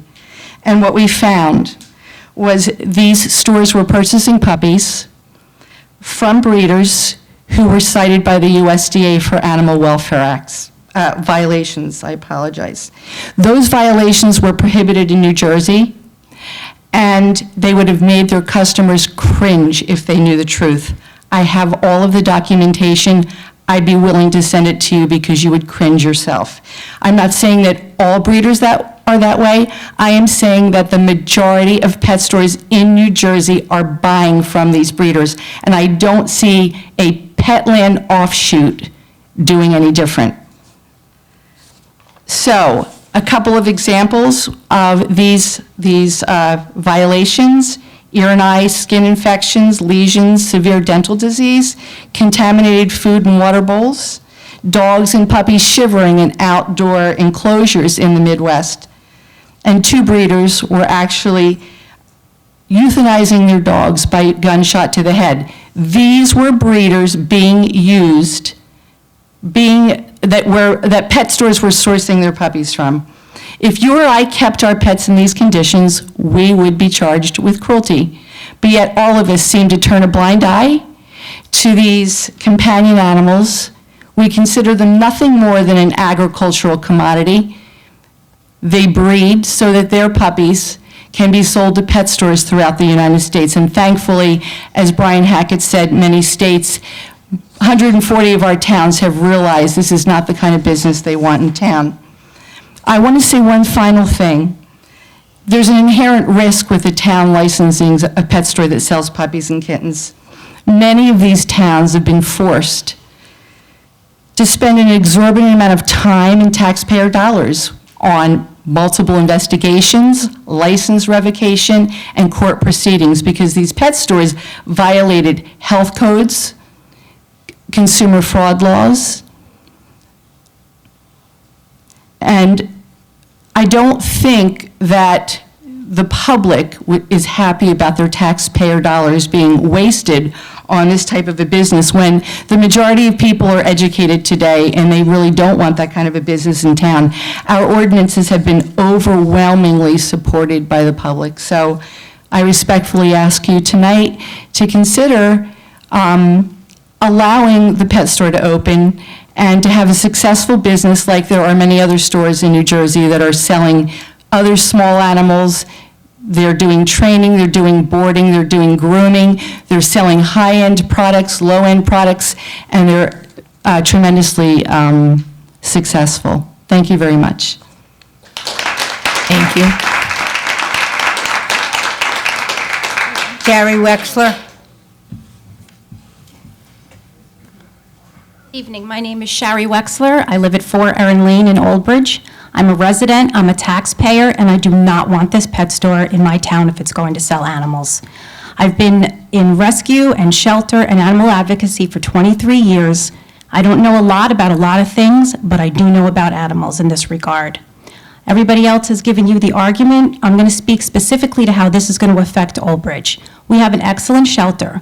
Our shelter houses animals. Selling puppies in a pet store here is going to decrease the number of adoptions that our shelter has. It's going to increase the amount of time that a pet stays there because it's going to take longer for an animal to find a home, which is going to cost us more money. Not only that, but when the people buy puppies at Christmas and they find out they can't handle it, they're going to be turning their animals into our shelter. I don't want that. I don't want to have to spend all of my time every week going to this pet store, checking the cage cards, because legally they have to put down where these breeders are coming from, where the puppies are. I will research those breeders. I will be in here every month giving you all that information. I'm going to become real good friends with the Board of Health people because I will not let this cruelty go on in my town. I simply won't. Puppy mills, it's not even the puppies that you have to worry about. They're in the stores, they're all cuddly and cute, they have their food, they have their soft beds, people are buying them and giving them homes. It's their mothers and fathers that we have to worry about because they're stuck in wire cages for their whole lives, which fortunately is not very long because they are not given veterinary care. They're not like our dogs. We don't take them on long walks. We don't take them to a park. We don't take them hiking. We don't take them for play dates. We don't take them to dog parks. They don't come to PetSmart or Petco with us. They don't run in the grass. They don't play with toys, and they don't sleep in soft beds. They live in small wire cages, which are about half of the size of this desk. They don't have anything on their feet. They're just breeding machines. And the USDA licensed breeders that these gentlemen were talking about, they're just large-scale breeding operations. USDA does not mean anything. And if you go and visit them, you're only going to see what they want to show you. They're not going to show you the back room, their facilities. I also think these gentlemen were duped. I would agree that I would love a pet store that just sold pet supplies. I'd be there with my dog patronizing them all the time. I would definitely support a ban. I'd love to work with you on that, and I really appreciate your time this evening.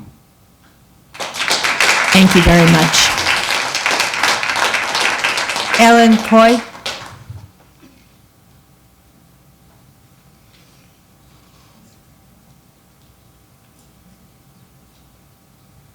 Good evening. I'm Ellen Coyote from Hamilton, New Jersey, and I suffer from a lot of back pain, but I heard that this was happening tonight, and I felt I had to come out and speak. I'm a New Jersey State Certified Animal Cruelty Investigator, and I've been involved with animal protection for the past 43 years. 2 years ago, I helped take care of approximately 400 rescued puppy mill dogs. Approximately every other day, new litters were being dropped, so you can astronomically impact how many puppies were being produced. It amazes me over all these years how pet stores across this state that have been selling sick, unhealthy, behavioral challenge, and dying puppies have been allowed to stay in business. But as Brian mentioned, of those 45, only 22 still exist. And that is because in the last few years, many towns have struggled with problematic pet stores that violated health codes, consumer fraud laws, and cruelty laws. These towns were forced to spend an exorbitant amount of time and taxpayer funds on multiple investigations, license revocation hearings, and court proceedings. Ask East Hanover, where their expenses were over $90,000, a dire waste of taxpayer dollars. Please join the over 130 New Jersey towns that saw the advantage of being proactive, thereby avoiding the burden and outlay of significant resources to address an array of problems with puppy selling and kitten selling pet stores.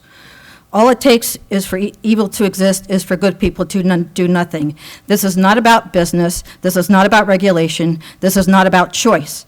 This is about cruelty, disease, and public health, physically and financially, and whether or not you want to be part of it.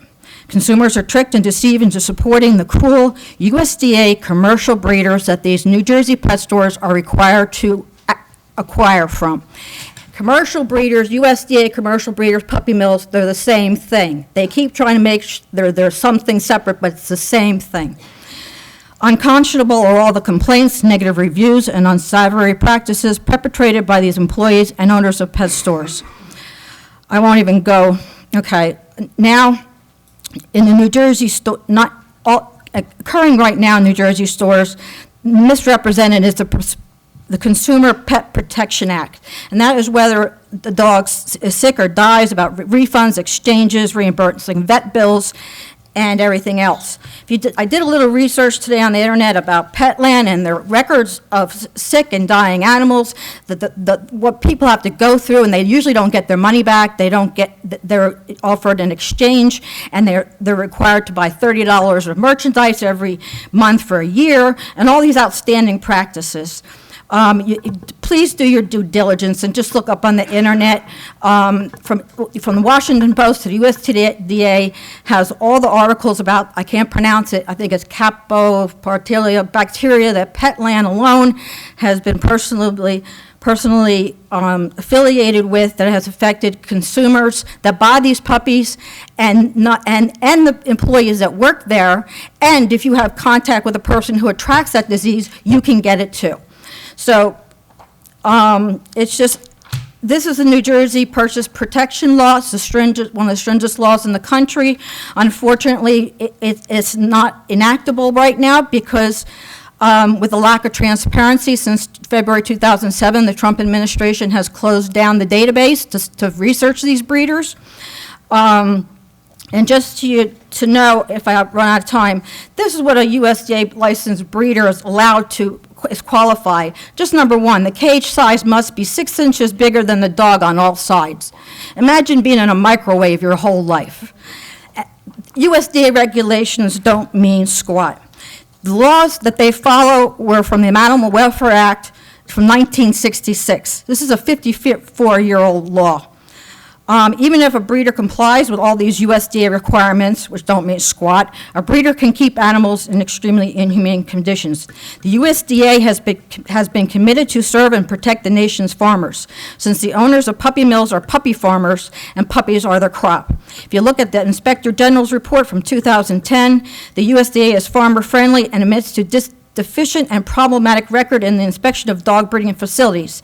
The USDA admits that its laws are not humane standards, but merely survival standards, and a USDA license is not a seal of approval. The USDA also admits that it does not enforce its laws, but with emphasis on profit only for the farmer.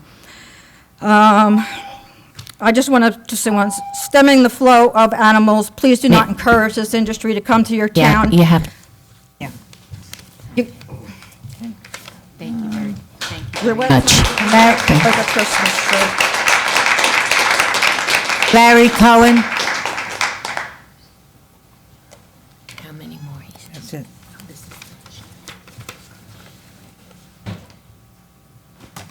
Hi, I'm from Fanwood, New Jersey. I'm a volunteer legislative coordinator with the Humane Society of the United States. I've been involved in getting towns across the state to pass these pet store ordinances for the last 3 years, including the last 5 in Middlesex County. And what I find striking is that every time we go to a town, we hear from existing stores in New Jersey who are fighting against us in trying to get these ordinances passed. And ironically, they all say the exact same things that the gentleman from Petland said tonight. They talk about how USDA breeders are such wonderful people, and they show pictures of these idyllic places, and they badmouth other ways of getting animals. Well, I want to tie a few things together, if I may, just so you can understand exactly what's going on. As some other people have mentioned, by law, these people are going to have to source their dogs from USDA licensed breeders.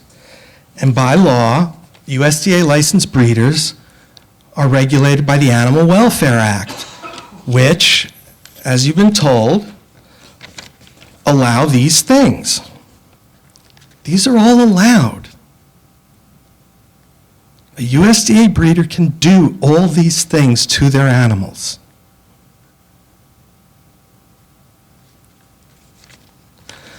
So to say that a USDA breeder cannot be a puppy mill is just not true.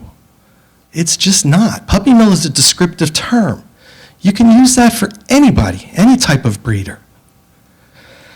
The other thing I need you to understand is the stores will tell you, the existing stores will tell you that the breeders that they use are not any breeders that would ever do any of these things. They're the best breeders. And while we were able to research the exact breeders that they were using, before, as Ellen mentioned, the federal government shut down the website, which allowed us to do that, these were some of the things that we found breeders were doing. And these were breeders that pet stores in New Jersey had used. Now, unfortunately, what's happened here is in New Jersey, you have independent pet stores. Now what you're doing is you're getting into bed with the poster child for puppy mills in Petland. I mean, they're the worst of the worst.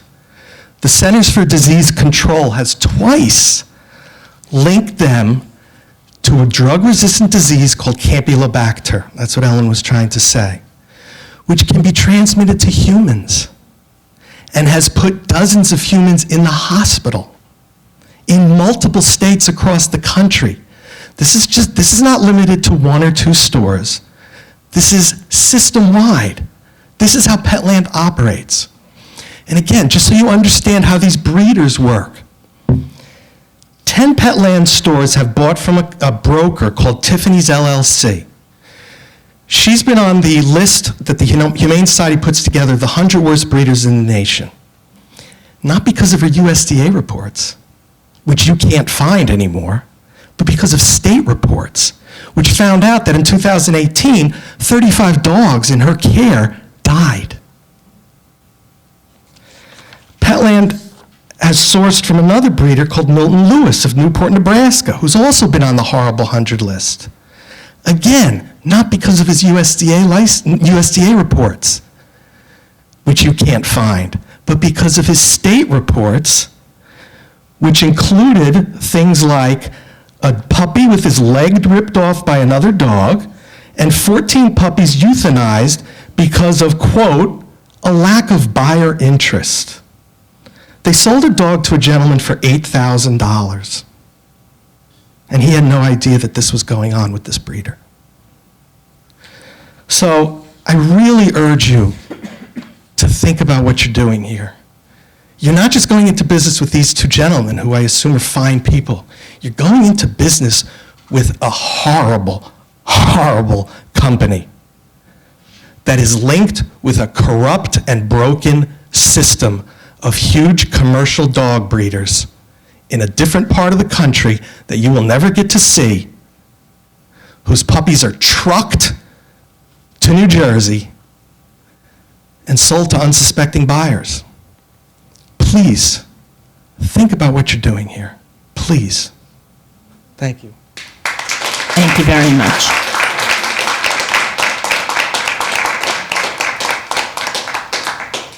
That concludes the public. Okay, thank you all. Next will be council comments. I will start on my left. Anyone to make a comment? Mrs. Brown? First, Happy New Year to everyone. Merry Christmas, Happy Kwanzaa, Happy Hanukkah, and all that good stuff. I wasn't planning to say this, but I realized that the Gallo family has been a little lambasted, and I just wanted to say I met with both of them, it was over a year ago, I think. Yeah, it was a little time ago, but they really were very kind, warm people.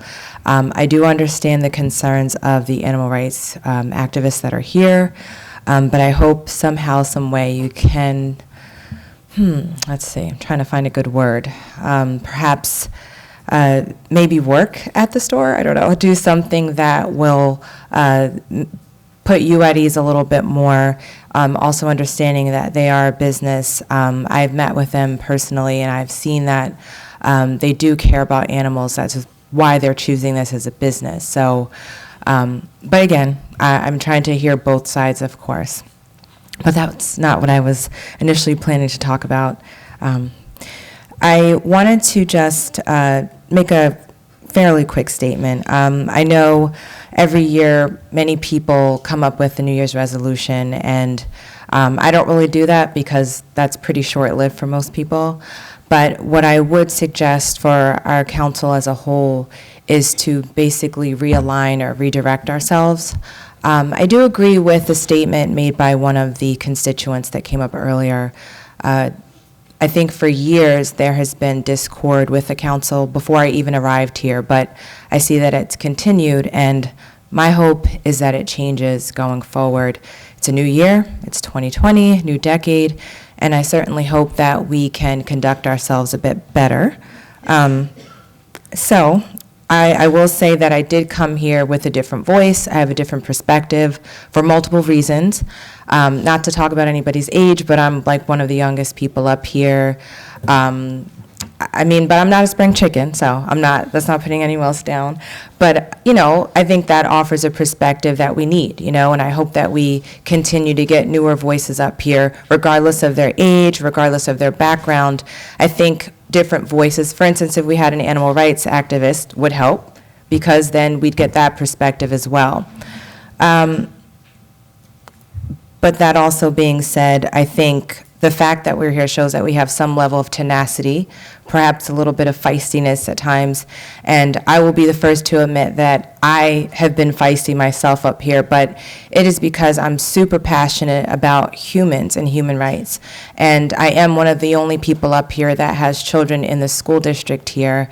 And I think that some of the things we say, we have to be so careful with, because our kids go to school with people of all different backgrounds. My kids do, and I really want us to be mindful that what we say really does reverberate out into the community and can affect how our kids are treated at school. It can affect how people who are innocently walking down the street are treated. We've seen this in the news, so I just want us to be mindful of that. Also, our December 15th meeting, I was tardy, and I wanted to just let everybody know why that is. I actually am on a number of different boards that help people, CASA being one of them. It's court-appointed advocates for children in foster care. During that time, I was actually coming from an event that they were having, and I was rushing to get back through traffic, so I just wanted to let everyone know that.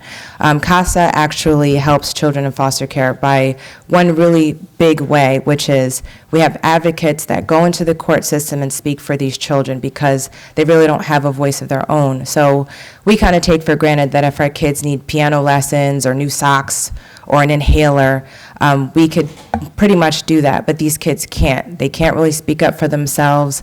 They're going to a big, scary courtroom in front of a judge. So what I do is I sit on a board and help to advocate for these kids by finding more people to speak up for them in the court system. So I wanted to speak on that. And then also at the swearing in on January 1st, I think I ate too many heavy foods over the holidays, and so I was not here then, but I hear it was lovely. I did watch it.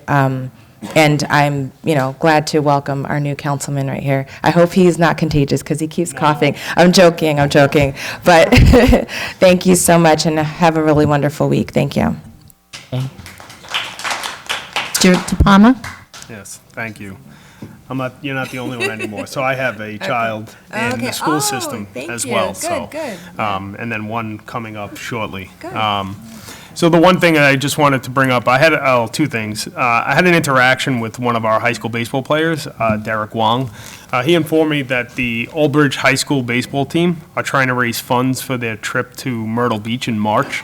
I also had a conversation with the coach as well today. I just wanted to let everybody know that they are selling red, white, and blue baseball hats up until this Thursday. So if you want to support the team, help them get down there. This year, they're bringing 37 students. I believe they're fielding 3 teams in a baseball tournament down there. They're going to be playing 18 games over 6 days, so God bless them, young folks, just having that energy, because I don't know if I have that anymore.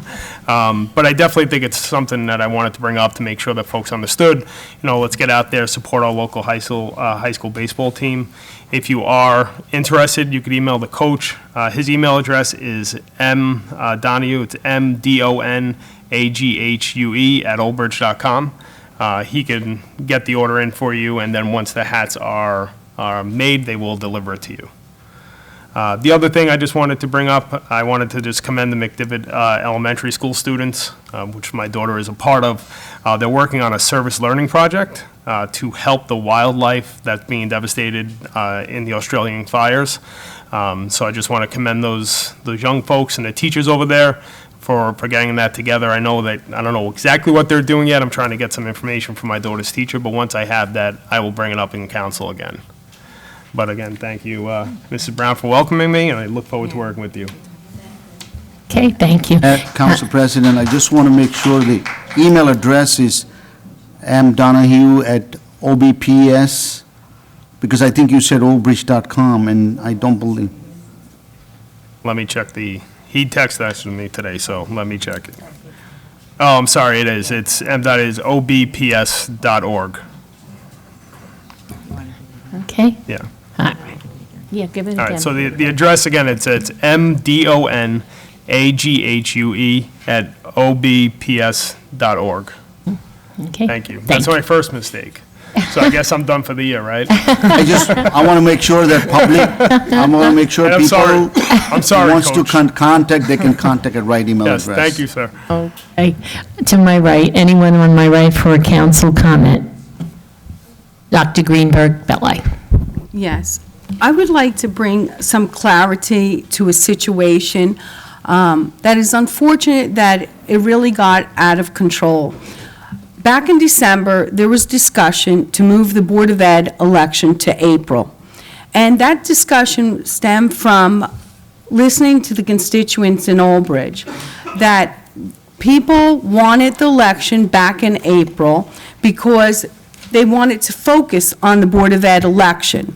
That they said this past November, based on the vote by mail ballot that was sent out, it was very confusing in the sense the way the ballot was designed. Not confusing for the election, who to vote for, or who you supported, or the issues. It was the way the ballot was designed. The vote by mail had on the back the candidates that were voting, for vote by, for the Board of Ed, and the other side was the municipality.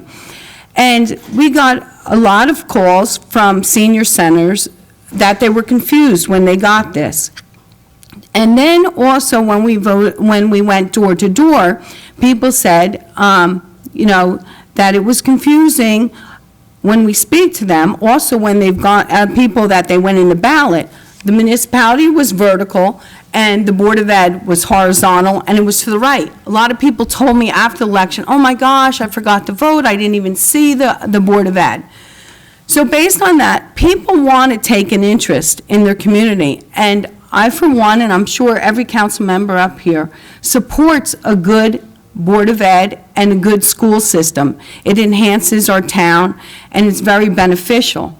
Love education, spent a lot of time in school, wish I never had to leave, I'm sure, but the fact is, that was the sole reason, not to create any malice. Well, this situation got so out of control that misinformation was disseminated and created chaos and confusion and really hysteria throughout the town. And it was directed literally from the superintendent. The superintendent issued 3 letters, and each one got more aggressive and then threatening. So basically with this, the conduct where it became, well, you're taking away from after-school programs, you're taking away, we're going to have to fire teachers, that that we're going to affect the special needs children, it's going to affect the police in the school. It just went on and on and on. Then we were told that in another letter that we won't be able to use the fields, we can't use the buildings for before and after care. These are shared services, and you unilaterally can't decide for us not to use them. But the thing was, we didn't start saying, you can't use Geig Field. We surfaced that. The lacrosse team uses the soccer field. We didn't say you couldn't use Menino Park. The girls' softball team used it. We contribute a lot with the Board of Ed, and I like to think that we're good partners. So then the last thing, a letter went to the employees saying that myself and Councilwoman Walker were trying to get this pushed through, and then it was said that it's all because of misinformed voters, uninformed voters. Do you want to do this just for a handful of uninformed voters and spend this money doing it? That's belittling people. But honestly, we have to think of things not myopically. The school is very important, but we have to think of the whole town. And so we do. And it is very unfortunate. The concern, as everyone knows, state aid was reduced at the Board of Ed. We didn't do that. In fact, the thing was, when Chris Christie was here, he put a cap. And when the election went to November, you did not vote on the Board of Ed elections. And so what happened, he said you have to live within the cap, 2% or below. So you didn't have to vote on the budget. Bringing it back to April, you would have to vote on the budget. And I think people do want to say, you know, in the budget. And the bottom line is, so everyone, the NJEA spent millions of dollars campaigning against Chris Christie. Billboards, campaign ads. So now they support, during the election, Governor Murphy. Governor Murphy cut the aid. But the reason why aid was cut, and the way he did it was wrong. He waited for the budget to come out. The budget was approved. They're working under that budget. And then he comes along, after the budget was approved, I'm cutting your state aid. So I did not support Governor Murphy, and I don't support that you act that way. If he wanted to cut state aid, he should have let them know, this is what's going to happen. You have to work within these means. And so the bottom line is, the reason why it was cut, what we were told, is that the student enrollment went down from 10,000 students in Old Bridge to about 8 in 2018, 2019, I think it was 8,440.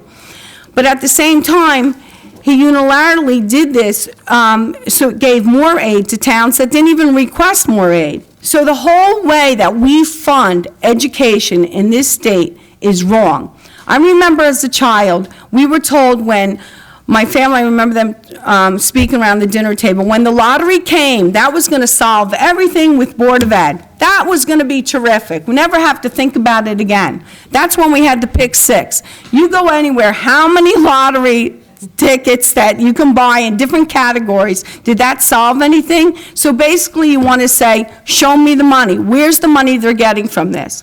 The same thing happened also with the Atlantic City. We were told this is going to solve the problems. So you have to question, politicians on both sides, where is that money and what is going on? Then if you look as far as a country, the way New Jersey funds the schools, you have to ask other states that do it differently. And there's a consortium with governors. You would think someone would ask, how do we change this? How do we make it better? Because really, the only answer that the superintendent had for me was to raise taxes. That was the answer, how to solve this problem. I was told, we met for over about an hour, and I was told, well, the residents of Old Bridge aren't paying enough taxes. That's the problem. You're not paying enough taxes for Board of Ed. I think everyone thinks they're paying, you know, a fair amount and good amount, and I think everyone cares about education, whether you have kids in school or not. There's a purpose for it. But at the same time, we were lambasted for moving it to April. So agreement is, and then I was said, some of the things that were even absurd, and luckily I don't Facebook, but obviously people tell me, that we wanted to put other people in a slate. They were intimidating us. Oh, we won. No one won. And I don't think of it a win or lose. I think what is best for the residents of Old Bridge and the taxpayers. So since an agreement was made that it's going to be 2% or less, you're going to operate within the cap, the election is staying into November. It can be changed any time. But I did research. I reached out to the BA and the superintendent in Clifton because they had voted to move it back to April. Now they had some adjustments. They're going to change it. Passaic is larger than us. They vote in April. In Middlesex County, New Brunswick, votes in April. So there are other places, Totowa, there are other places that vote in April. So I understand the superintendent's concern that the budget was going to be voted down. Why, to tell you, all budgets, even as you, those who come to the meetings or watch at home, the Cheesequake Fire District's budget was voted down. They're volunteers. There are state mandates for equipment and everything else. They came to us. We didn't change it. You know, same thing if they operate within the 2%. So when the state aid also was reduced, they closed Cheesequake School in town, which everyone knows. I went to that meeting. And so the fact is, the Board of Ed superintendent said, why didn't we tell them? Well, this was a fact-finding situation. We reach out to the clerk in the county to get information on the cost and everything. They took a long time to get back to us with the information. We had to request it multiple times.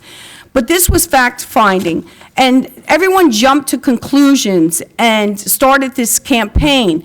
But what happened also was, when the aid was cut in July, no one on the council, we weren't notified right away.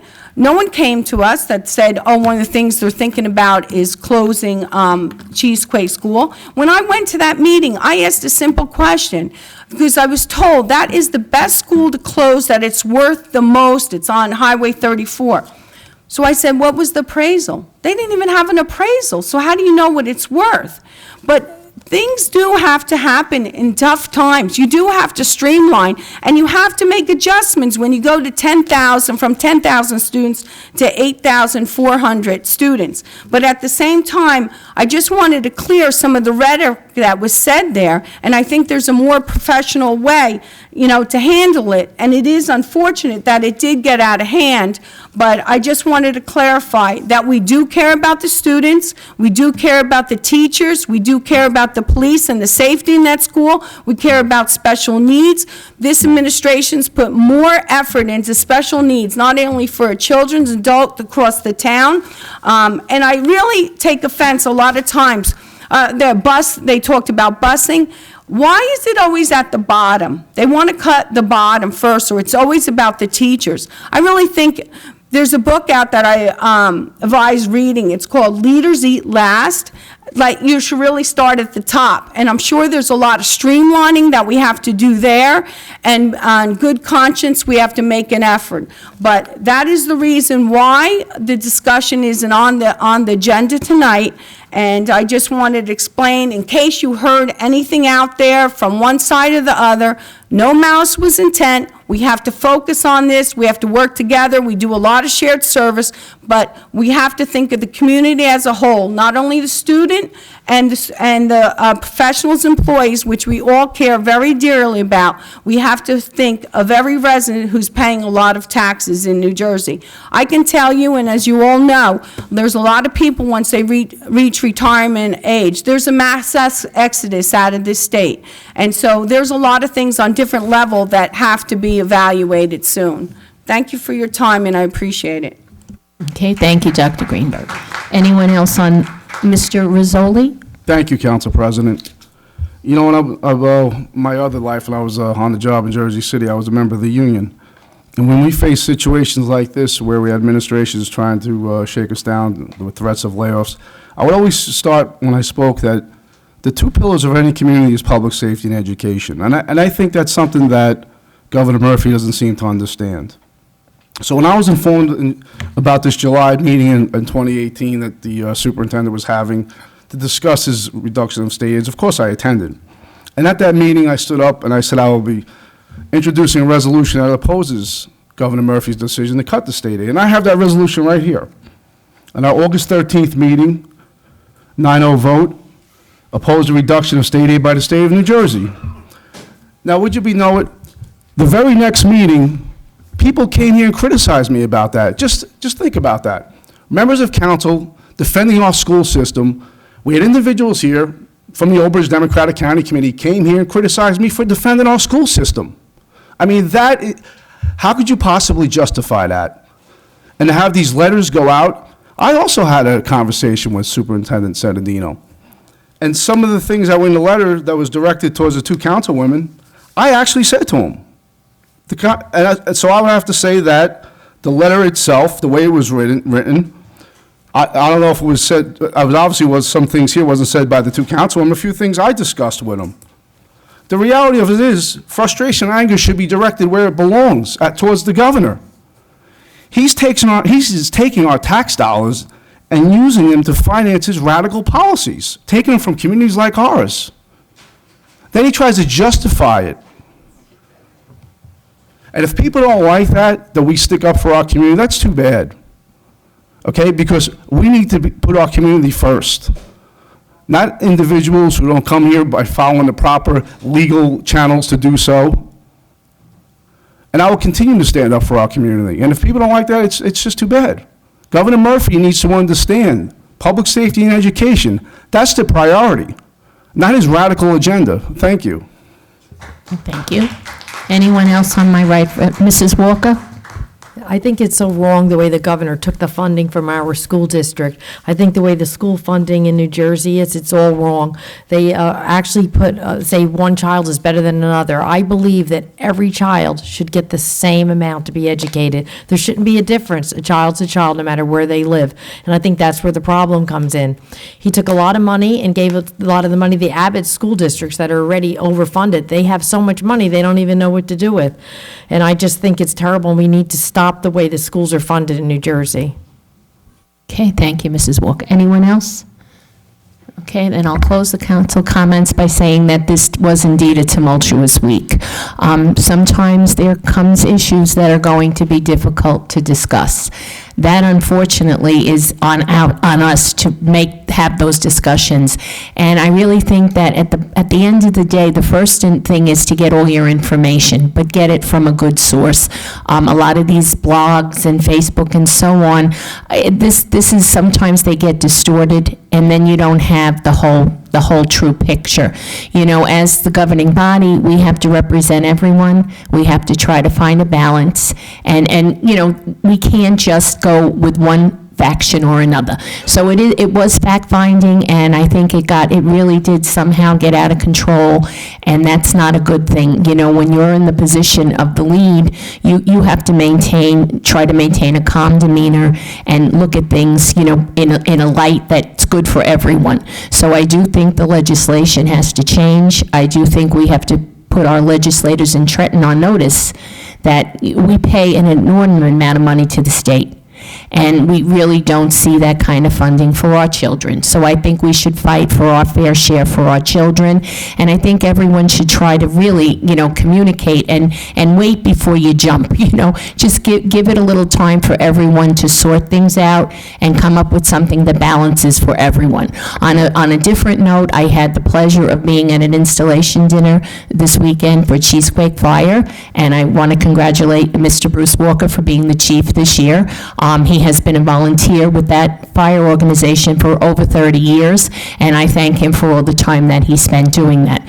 As far as McDivitt, that's where my children attended as well, and Mrs. Coletti, you're amazing. I love all the things that you come up with to try and bring awareness to the children of what's going on, not only in our town, but all over the world, so that's a great initiative too. And for everyone who came here tonight to weigh in on the issue, you know, with the dogs, we appreciate it, and I think you gave us a lot to think about, you know, and we do appreciate when people come and they give their comments to us. It helps give us guidance as to what we should be doing. So thank you all very much.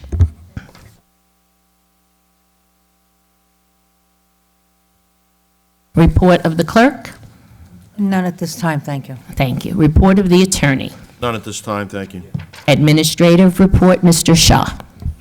Thank you, Council President. Administrative report for January 13 meeting. Item number 1, Christmas tree collections. The Department of Public Works began picking up Christmas tree in Ward 4, 5, and 6 during the week of January 6th. Ward 1, 2, and 3 will be picked up during the week of January 13. They will pick up the trees in all wards the week of January 27th. Residents should have Christmas tree placed at the curb the Sunday night before their scheduled week. If your house is skipped, please email publicworks@oldbridge.com. Item number 2, first quarter tax payment. The Township Division of Tax Collection will be open Monday through Friday between the hours of 8 a.m. and 5 p.m. during the first quarter tax collection period. The tax office will be open between the hours of 9 a.m. and 1 p.m. on Saturday, February 8, 2020, and between hours of 8 a.m. and 7 p.m. on Monday, February 10, 2020. For additional information, residents should contact the Division of Taxation at 732-721-5600, extension 2999. Item number 3, 2020 municipal budget. The State Division of Government Services has notified municipality that the Local Finance Board has modified the statutory date for introduction and adoption of municipal budget for calendar year 2020. The statutory date for the introduction and approval of the budget has been changed from February 10, 2020 to March 30, 2020. The statutory date for budget adoption has been changed from March 20 to April 30. The mayor's proposed budget will be transmitted to Township Council in early February. Item number 4, Department of Public Works. Employee from the Department of Public Works competed in the New Jersey Intergovernmental Insurance Fund Annual Snowplow Rodeo. It's a snowplow safety training. Michael Martz took second place in the CDL division. This follows his first place win last year. Congratulations to Mike.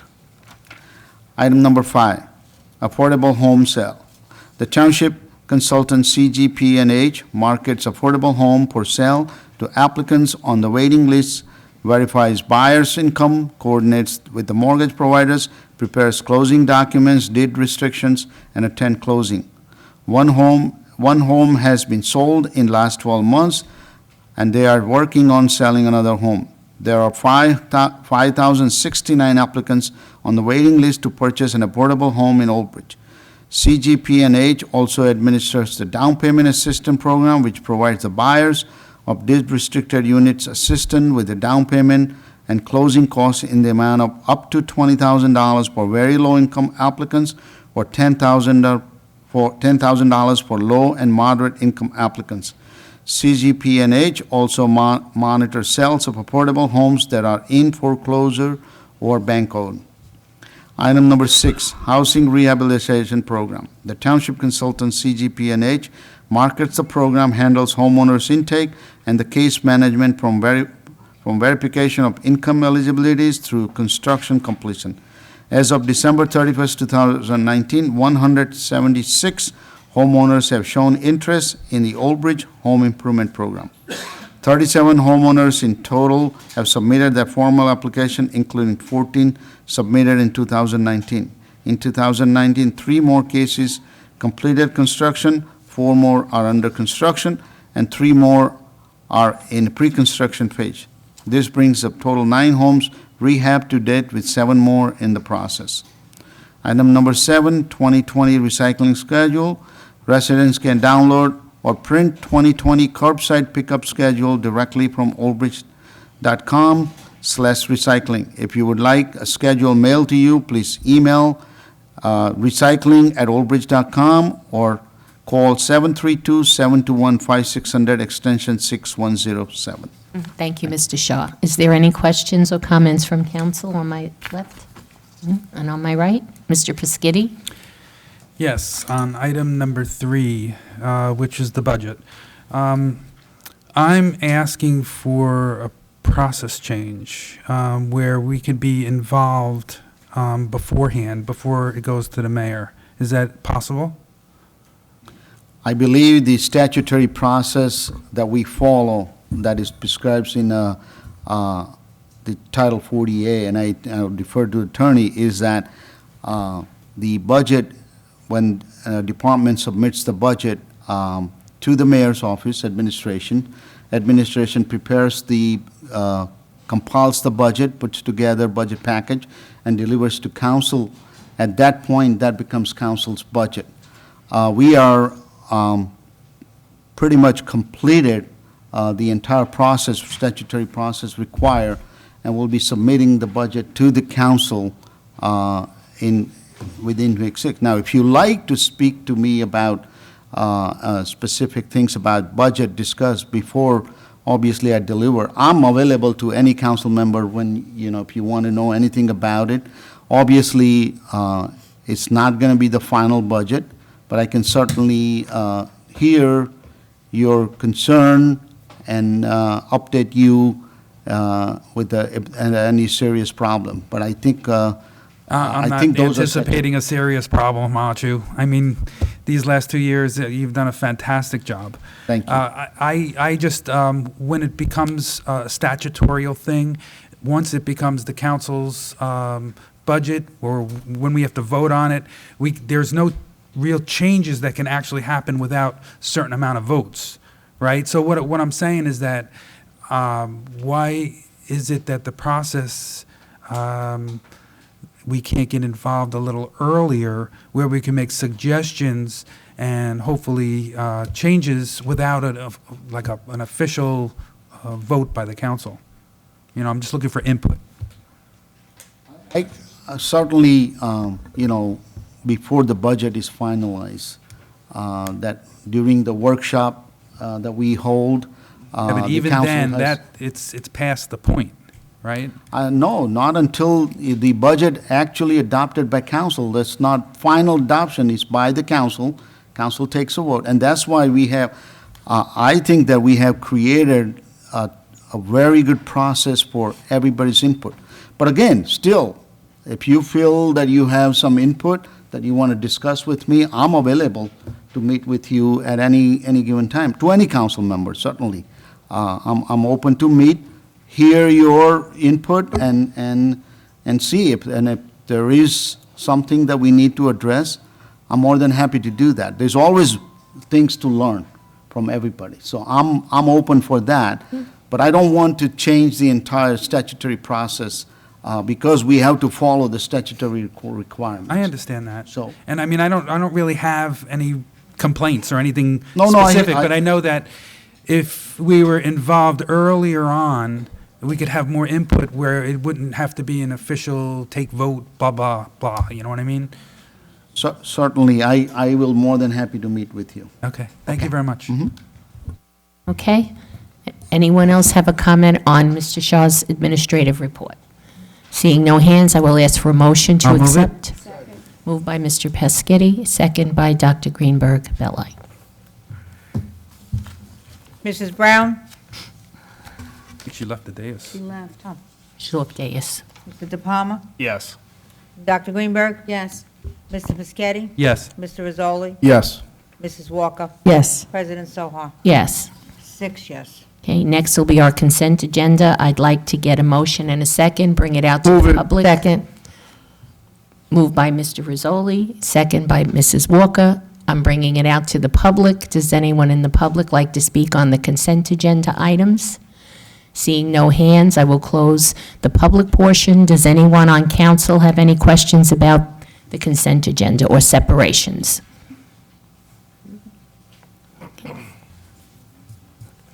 None, so you can call a vote. You had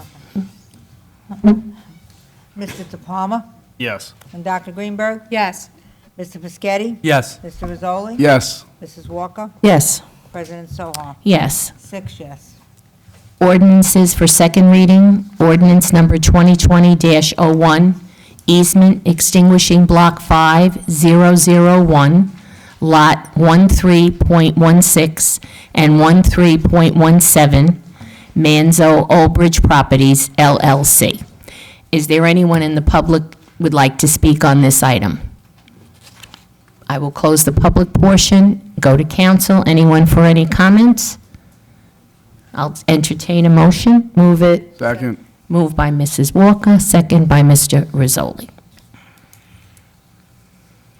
Mr. De Palma? Yes. And Dr. Greenberg? Yes. Mr. Pescetti? Yes. Mr. Rizzoli? Yes. Mrs. Walker? President Soha? Yes. 6 yes. Is this 2020 on the bottom still? 21. Okay.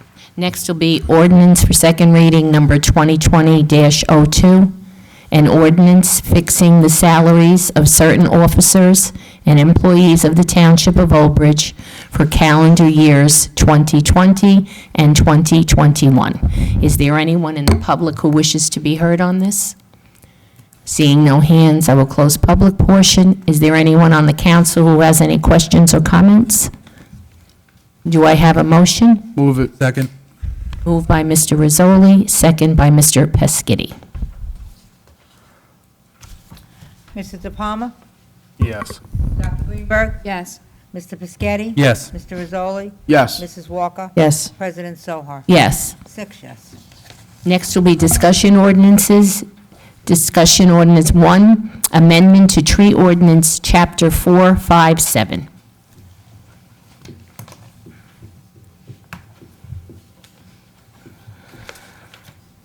Good evening, Mrs. Shapiro. Again. Thank you, Council President. In your package, you should have a memo from me which describes revisions made to Chapter 457, which is entitled Trees and Invasive Species. There were 2 reasons why the ordinance was changed, one being a recommendation email from our conservation officer, Gary Lavallo. He is actually on the Shade Tree Commission, and there were recommendations that were brought to him from the Shade Tree Commission that he had forwarded to my office. Several of those recommendations were incorporated into the document that's in front of you. However, there were 2 that really shouldn't come from my office, that really should be something that council should discuss and see. One was the revision to the fee schedule for Table 2.0 in Section 457-8.1. And then the second was the Shade Tree Commission wishes to increase their membership appointment from 5 to 7, and add positions for 2 alternate as permitted by state statute. Technically, the appointees of the Shade Tree Commission, and then any increases in any fees would then come from council and not from my office. So I had actually put that in a memo form with the recommendations that our conservation officer and Shade Tree Commission had in the increase in dollar amounts for your review, as well as their request to increase their membership appointments from 5 to 7 with 2 alternates. In addition, some of the comments that we were getting feedback from our resident is that our tree ordinance is a bit cumbersome in the fact that they would then have to have contractors from an approved list that our conservation officer keeps, and basically checks the record of our contractors to see if they are registered within the state of New Jersey, if they have insurance and liability, and our ordinance right now requires that. There's been arguments that, it would be their responsibility, and by us keeping a list, sometimes, a person's tree from coming down or getting a permit is then delayed because their contractor is not on the list. It is very simple for a contractor to be on the list. All they would have to do is submit their documents to our conservation officer, and so long as they could prove that they have liability insurance and are registered in the state of New Jersey, they get on the list. It's an added protection for our homeowners. But similar to when you go to our building department and you get a permit to add a bathroom or to do any work in your home, we don't check those contractors. That's up to the homeowners themselves. So to try and make our ordinance a little bit less restrictive, we were putting that onus back on the homeowner and saying, hey, by the way, you should check out your contractors that you use for your home and for cutting your tree, and you should follow basically the standards of making sure that they have insurance and making sure that they're registered with the state. If you may indulge me for a little bit, I just want to go through the details of the revisions to the ordinance. In Section 457-1, Intent and Purposes, Section D, based on the recommendation from our conservation officer, I added the following list of standards for determining a heritage tree. That basically came directly from the recommendation from our shade tree officer, our conservation officer and our shade tree committee. There were 2 definitions that were in the conservation officer's email. One was for topping and climbing spikes. And then I added the definition for arborist. You'll notice that on top of page 3, you don't see the definition of arborist. It got misplaced on the top of 4. That would be then moved to definitions. So then there would be 3 definitions: arborist, topping, and climbing spikes. I added the definition of arborist. It was discussed in one of the definitions, but not defined in the chapter, so I felt it necessary to define it. Underneath conservation officer, under section B, for the definition, it gives you what a conservation officer in our town one of the requirements that he would need to have, he or she. I opened it up to New Jersey state licensed tree expert and/or licensed landscape architect having a minimum of one of the following qualifications, and then I list those qualifications. This would then open up the conservation officer, anybody that would submit on the quals package. Currently, in the previous years, we've only had one submission, and it was very restrictive. This would give the ability to have a little bit more of an open pool for that consultant. In section 457-6, terms of permit, our conservation officer and shade tree commission had recommended that only 1 permit per year is permitted unless the applicant can demonstrate a hardship or necessity to have additional trees removed, such as infrastructure improvements, non-anticipated, derelict or hazardous tree conditions, underground utility repairs, pools or fencing, insurance or condition of sales, emergency declared by the township exempt this restriction. That was verbatim from the recommendation. Chapter 457-8.1, replacement trees. The table was incorrectly labeled as 8.1. It should be 1.0. And then in the first sentence under section A, it incorrectly was calling out section 100-3C. It should be section 457-10E. Section 457-9. Existing tree protection during construction. There was a reference to the certified tree expert that is now revised as per the state. It is now a New Jersey licensed tree expert and not a certified. Anywhere that you see the word certified has been upgraded to licensed tree expert. Same in section 457-10, tree replacement. Instead of the certified tree expert, it is licensed tree expert. And then also, this is actually very important, Chapter 457-10, one of the recommendations from our conservation officer in item E, exempt areas, item number 4, in all commercial, industrial, and non-residential development with a proposed buildable lot area of less than 40,000 square feet, up to 50% of the lot area may be exempt area and positioned as a contiguous area from a fixed point within the footprint of the existing or proposed primary structure on the property.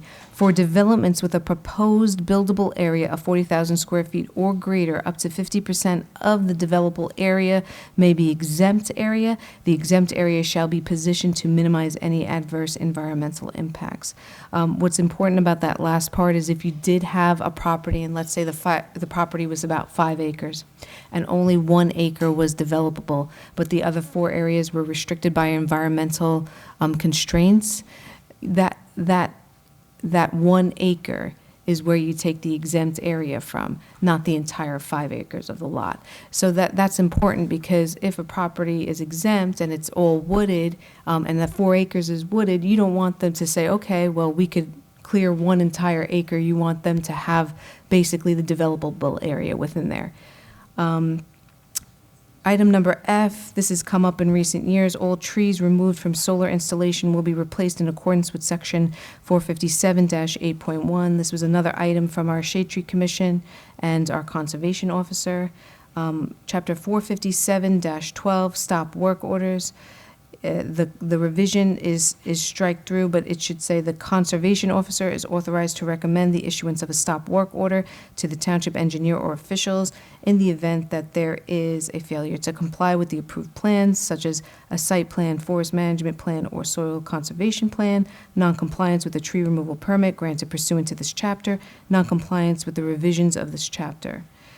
In Section B, the stop work order shall remain in effect until the Shade Tree Commission, township official, and/or engineer, upon recommendation of the conservation officer, has determined that the resumption of work will not violate the plans, permits, or the revisions of this chapter. And as you can see, the additions are only what's bold and underlined. The deletions have the strike through, and that goes for the entire document. Chapter 457-13, enforcement. The conservation officer shall oversee all tree removals pursuant to an issued tree removal permit. Conservation officer shall conduct adequate inspections of all site for which a tree removal permit has been issued. Upon the ascertainment of a violation of this chapter, the conservation officer or Shade Tree Commission shall be permitted to refer enforcement actions to the conservation officer or the code enforcement officer and/or township engineer. Chapter 457-15, the only revision was to Section B, and this is what we were talking about as far as the insurance and the state registration. All contractors offering tree care services for hire within the township shall provide a current certificate of insurance to the property owner showing evidence of employer liability and workers' compensation coverage for the work to be performed, and shall comply with applicable OSHA regulations, ANSI safety standards, New Jersey Board of Tree Experts pruning standards for shade tree, and ANSI A300 practice standards. Furthermore, in that sentence, we talk about, again, licensed tree expert versus certified tree experts, and at the end, we say it shall be deemed a violation of the above standards to use climbing spikes or perform topping on a live tree as defined in Chapter 457-2, and will be subject to violation and penalties as per Chapter 457-17. That section was part of the recommendation from a Shade Tree Commission and a conservation officer, and that's actually the reason why we're defining climbing spikes and topping in the beginning sections of this report. Lastly, under 457-17, violations and penalties, under Section B, it's revised to, in addition to other remedies, the conservation officer or other authorized official may institute any appropriate legal action to prevent a continuing violation of terms of this chapter. And that concludes all the revisions. Thank you very much, Mrs. Shapiro. Does anyone have any questions? Mr. Pischetti? Okay, other than the obvious, why? What's with the climbing spikes? What is that? Why? I would have to come back with an answer on that, because that's something that was brought to us by the Shade Tree Commission and our conservation officer, Gary Lavallo, who I think is here. If you want to ask that question to him. Sure. That's not my only question, though. Okay. All right. I like less restrictions, and I like that you're eliminating that list. I think that's a good idea. But look, I have a tree on my property. I want to remove the tree. Why do I have to pay a permit fee to the town to remove a tree? I already got to pay to get the tree removed. You know, the intent, and I think I put this in the intent and the purpose of the ordinance, and I don't want to take anything away from Gary, is, you know, when I look at Old Bridge, you're a bus to Midtown Direct from here.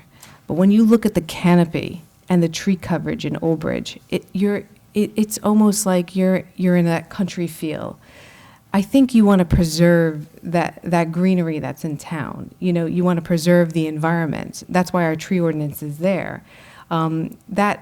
That permit fee is just the administrative cost for somebody to go out there like Gary Lavallo to go take a look at the tree, see if it's healthy, see if it's not healthy, give us reasons why that tree needs to come down. So it's a nominal fee that we put in there for that purpose. Seems very intrusive for the government to be on the resident. You know, it's my tree, it's my property. Why do I need some expert to come in and tell me whether, or I have to give reasons why I want to remove the tree off my property? I mean, I think it's it's a philosophy difference. Okay, thanks. What's up, Gary? If I may. Part of the reason the ordinance is the way it is to allow the residents to make sure they make good decisions, because what happens on one property may adversely affect another. So when you have a canopy coverage in a town like Nicole was talking about, you have people that are moving in that want to clear their lots.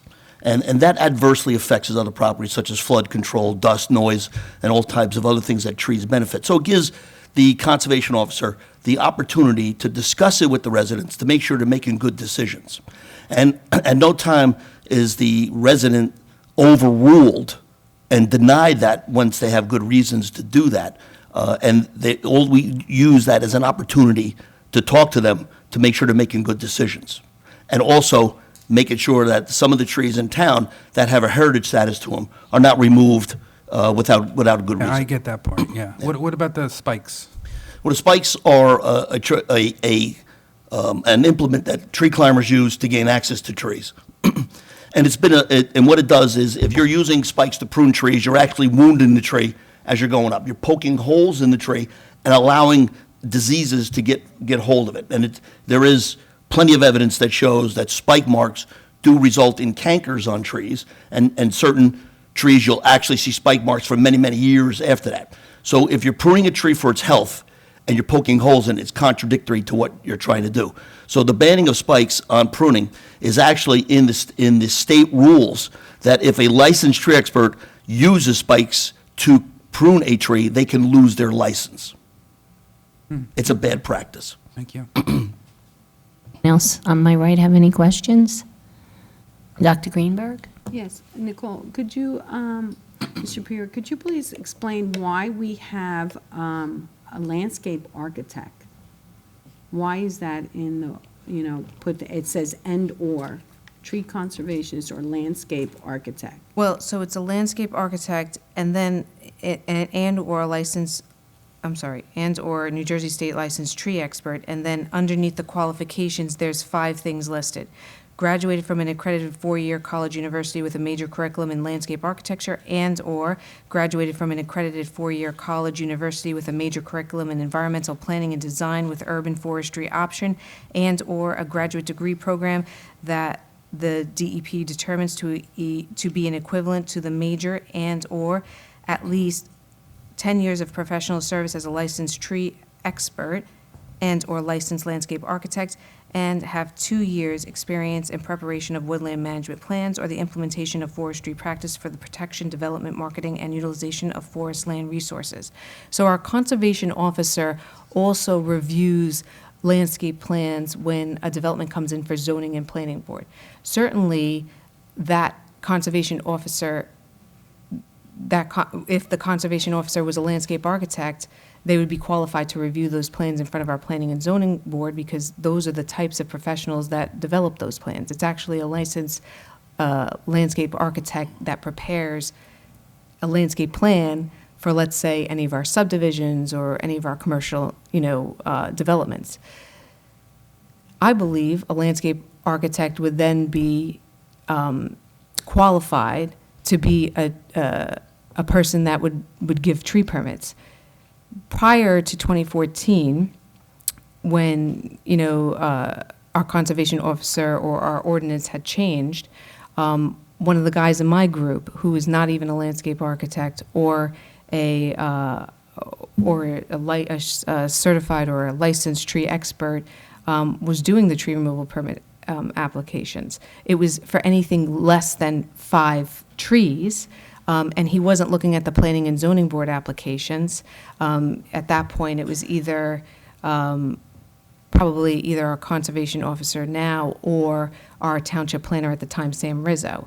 So there's definitely an overlap of work that a landscape architect can do as a conservation officer.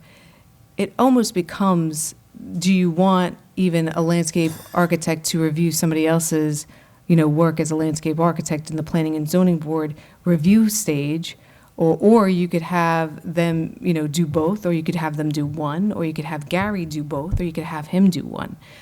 It just opens it up. I mean, the last 3 years, there's only been one submission on a quals package. I think it's to the township's advantage if there's other people out there that can submit, maybe we get a better hourly rate. Maybe it's, prudent to help out and maybe get somebody to help out with the planning and zoning board applications to free up Gary's time. He has over 500 permits within town for tree removal. And so we want to be on top of getting those permits to our residents because we don't want the trees falling, instead of being taken down, especially in hazardous conditions. So you basically will have a conservationist and a landscape operator, No, I wouldn't have. Or just one person? It could be one person doing both tasks. It could be two different firms doing both, it could be vice versa. The quals package is out now, and we haven't gotten, it could also be one person that submits on the quals package, and then it wouldn't really affect anything. Yeah, so for me, when I think of a landscape architect, we're not designing as far as like, you come in Central Park, you have landscape architects, or you have a park that you're building or whatever. But I think you do them on a project basis. You go out and have a landscape architect. I just feel that a landscape architect does a totally different thing than a conservation officer does. And for the intent that we need a conservation officer, I don't want to have a landscape architect who designs plans. When we have developers, if they come in, they have their own landscape architects that design the plan. Well, so it's a little bit confusing to me. Our conservation officer currently now is reviewing plans that are prepared by a licensed landscape architect in front of our planning and zoning board. So what I'm saying is if he has the capabilities of reviewing those plans, they have the capabilities of doing the tree removal permits. Also, a landscape architect can review another landscape architect's plan. That's what I'm saying, the certification. I understand that, but it seems redundant. Why would you want that? Why would you want a landscape architect? I'm an engineer reviewing other engineers' plans when they come to our planning and zoning board. I have the engineering expertise to review those plans. Right. I would then have a landscape architect review the plans in front of our planning and zoning board. If I may add, the defect with that is that a landscape architect is trained in a different aspect of land. They design landscape. Right. And what I do is when I review my landscape, I don't review the landscape to redesign it. What I do is I look at the vegetation. And a lot of my reports that I submit to the planner and to Nicole state specifically that we substitute these plants because the trees that they selected are inappropriate for the area. Such as ash trees, which are inundated with emerald ash borer. We take those off the list. White pines that are planted within 2 feet of a parking lot. Those are the things that I do in review because of my 35 years of experience removing mistakes that landscape architects have done. I have that perspective. So the difference is they are related, but they're two different functions, in my opinion. And if you want to open up to more bids, there's over 600 licensed tree experts in the state. Send it out. The list is maintained by the state. It's very easy to get and to advertise that. I'll competitively bid against anybody, and it just makes everything better. But you can do that. It's not only so my question is, do you find it beneficial to work with if we have a landscape architect? Would they be on call or how, I wouldn't even understand, you retain them? Is there a benefit to you to work in conjunction with a landscape architect? At the function that I currently perform, I don't see the benefit because they design the plants. They design I'm not in the design business. All I do is review the appropriateness of the plant for that location. So if we have a landscape architect, are they changing the plans that another developer's landscape architect made? Well, No, there's applications made in front of our planning and zoning board for private developments, for residential developments.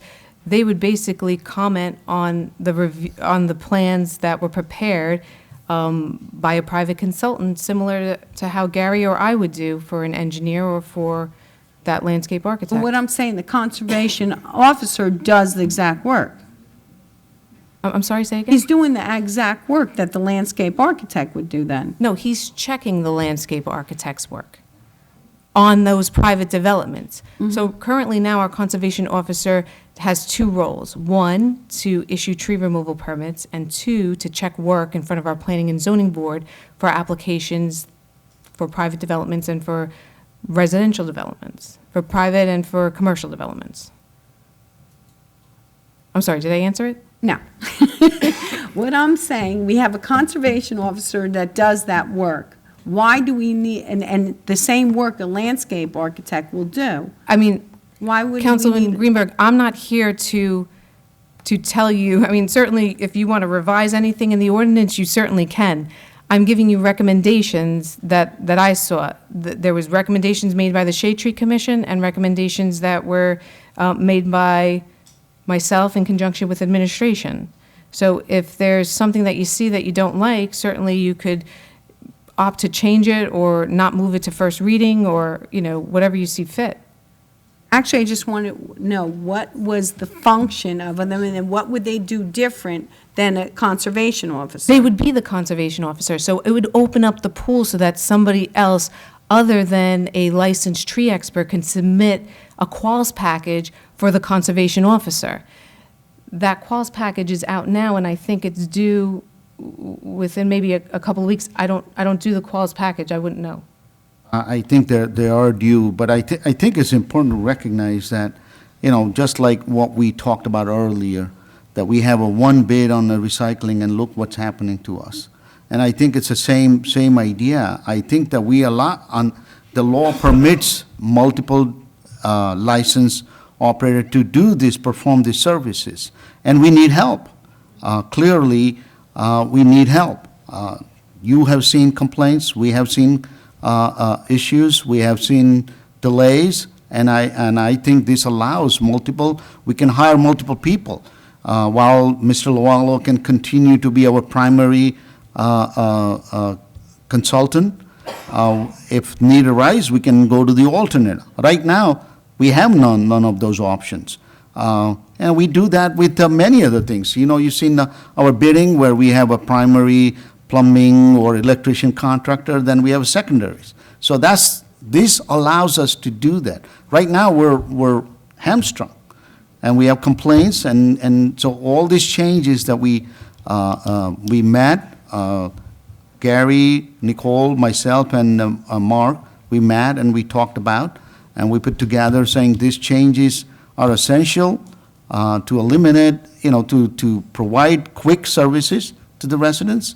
That's one of my goals. That customer service is primary to me. I don't want one complaint is too many to me, and that's what we're trying to eliminate. Is there guaranteed? No, but we have to try. And then this all different licensing mechanism which permits under the ordinance.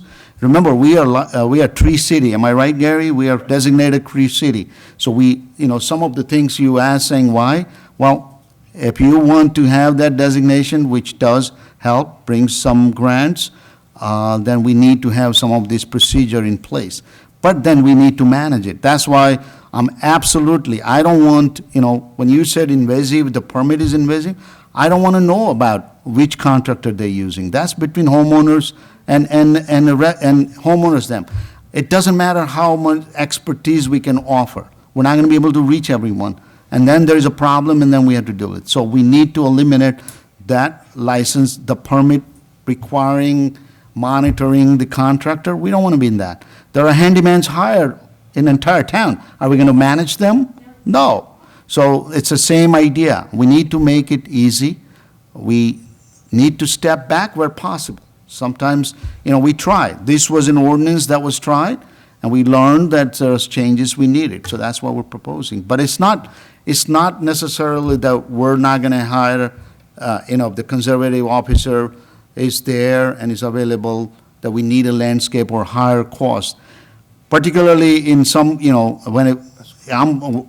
we want to be cost effective. So if the landscape, if there's an architect with all that qualification and license that is going to, cost us more, no, that's not our goal.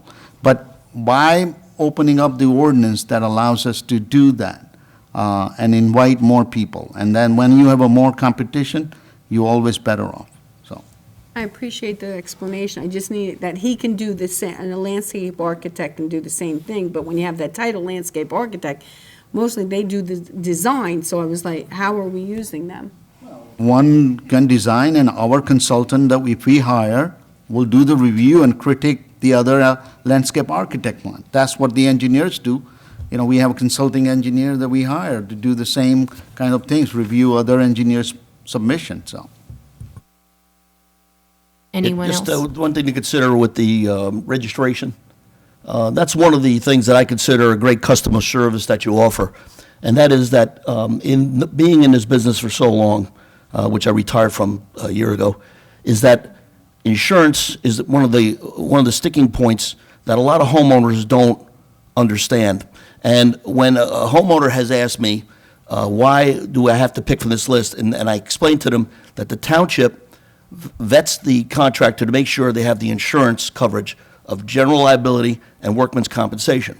Now, it's not good enough just to have that document, because there has been cases where people have submitted insurance to me.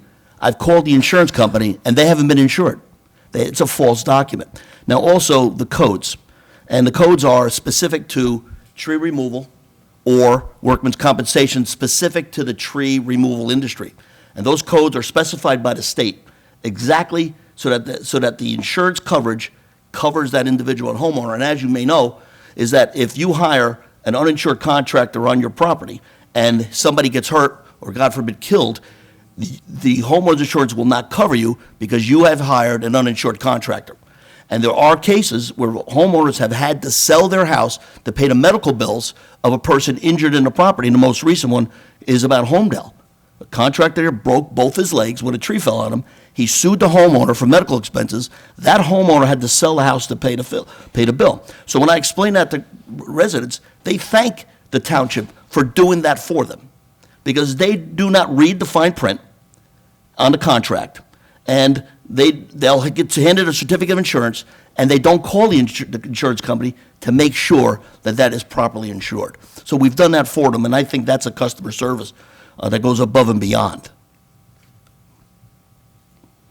Anyone else have any questions for Mr. Lavallo or for our engineer? Mr. Paschetti. Yeah, I would really like to table this so we can review it more. Would the council? It's currently just on the discussion. Oh, it's just a discussion. It's not first reading, it's just No. discussion. Oh, anyway. I see. Right. Okay, Okay. sorry. All right, anyone else?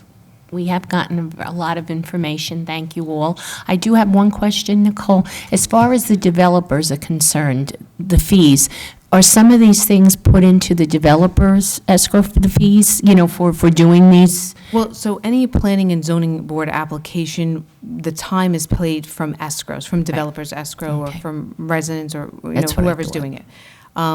As far as any of the permits in town, Gary is paid out of the tree trust fund. Okay, I just wanted to make sure everybody was aware of the escrow fund for the developers. Okay, thank you so much. Thank you again for all coming and the presentation. Very appreciated. It's a lot to digest. Thank you. Yeah, no, it is. Yeah, well, that's what we should do. We won't, yeah. Yep. Yeah, it's a lot of information. All right, next is discussion ordinance number 2. I'm sorry. Okay. Proposed ordinance 2018-20, changes to Chapter 160 fees, Article 8-day recreation care program, and proposed ordinance to Chapter 160-13, fees full day summer camp program. Hello, guys. I'll try to make this as quick as possible as I can for everybody. Basically, we're looking for an increase in fees in our daycare, before care, and after program for school year and for our summer camp. We currently offer before care and after care programs at all 11 of our public elementary schools. So recently, last year, we were told by our our labor attorney that we need to start paying minimum wage. For many, many years, a government entity was exempt from paying minimum wage. So now we have a breakdown for our regular employees and for our seasonal employees. Our seasonal employees will also need an increase, and those are the employees who work at our half-day camps. I'll be coming to you with that probably at an upcoming meeting. We're doing the daycare and the full-day summer camp because we always do that registration earlier. We were told by our labor attorney that obviously starting this year, January 1st, 2020, we need to pay those employees $11, a minimum of $11 per hour, and that's going to scale all the way up to January 1st, 2024 at $15 an hour. So that would mean for all of our highly qualified 16 and 17-year-olds in 2024, they'll be making a pretty nice penny at $15 an hour. Unfortunately for the people who pay to come to our program, that's why we're here looking for an increase. The last increase that we asked for was in 2018, and that was when we invested in the school security officers in all of our schools before care and after care. Now we're coming to you to cover what will be to get us up to speed with our minimum wage. Basically, what we're looking for is a $20 across the board increase for 2020, 2021, 2022, 2023, and 2024. I gave the council here this evening the hourly breakdown on top of the memo that we submitted. If you look at it hourly, I mean, obviously those, when you're paying it out every month and families are paying that every month, it's not easy to swallow. But when you look at it hourly rate, even when you get up to what would be our biggest in 2024, if you're doing our combination program of 5 days a week, you're getting 100 hours a month. Even at our highest rate would be $4.30 for the before care and after care. We did some comparisons when it comes to some of our surrounding towns. So I'm going to give a breakdown, and I hope it sticks. So right now in Marlboro, if you do before care and after care 5 days a week, you pay $513 a month. Even when we get to 2024 and raising our fees, we will still be $70 under what Marlboro is currently charging right now in 2020.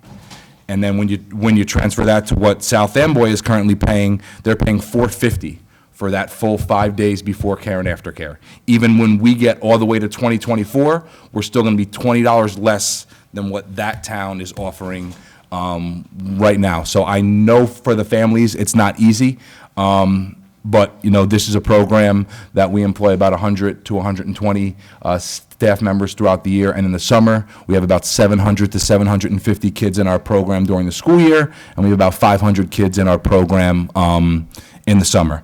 One more thing that I did want to bring up, we do offer financial assistance. It's not through the township, but we do have a partner who offers financial assistance, and I wanted to get that information out to everybody. They're Community Child Care Solutions. Their phone number is 732-324-4357.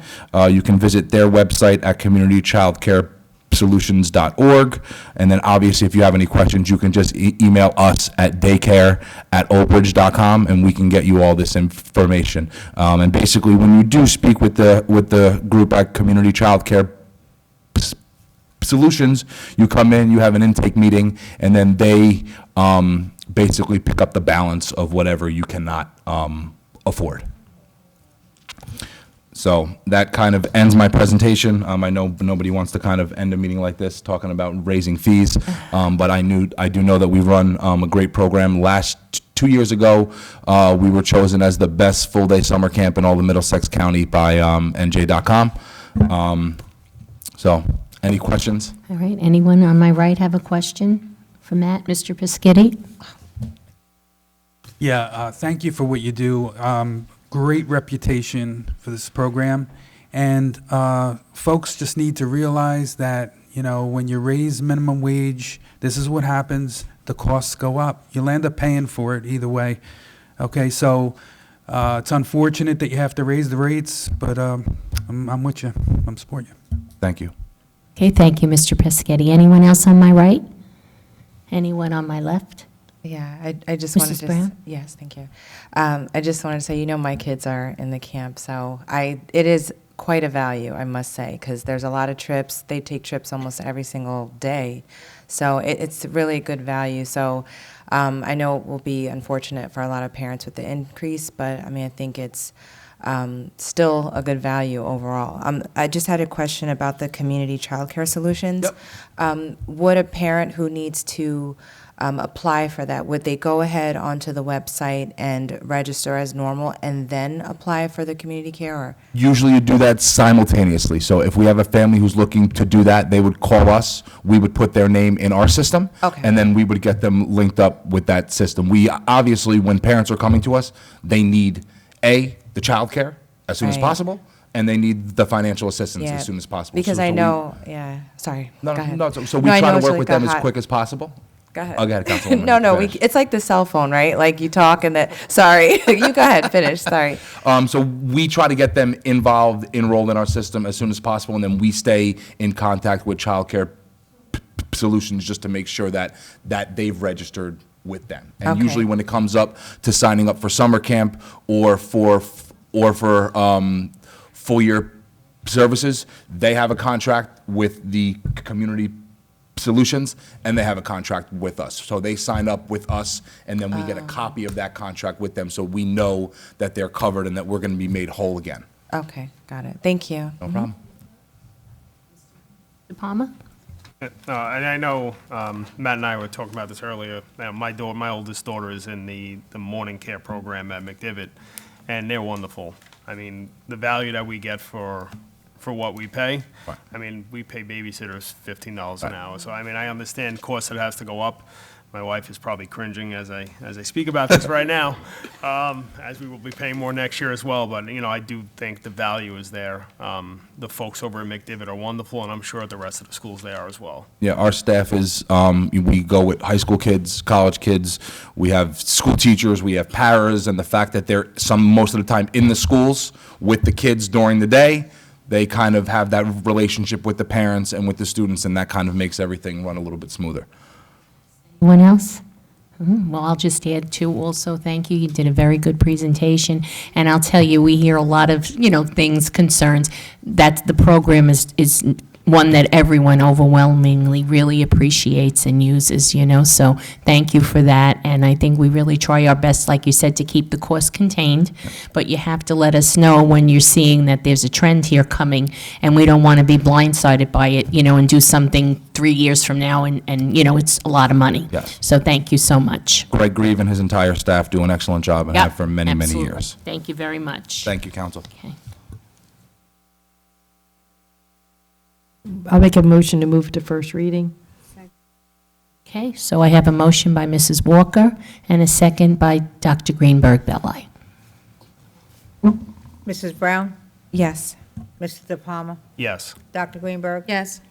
Mr. Piscitty? Yes. Mr. Rizzoli? Yes. Mrs. Walker? Yes. President Soho? Yes.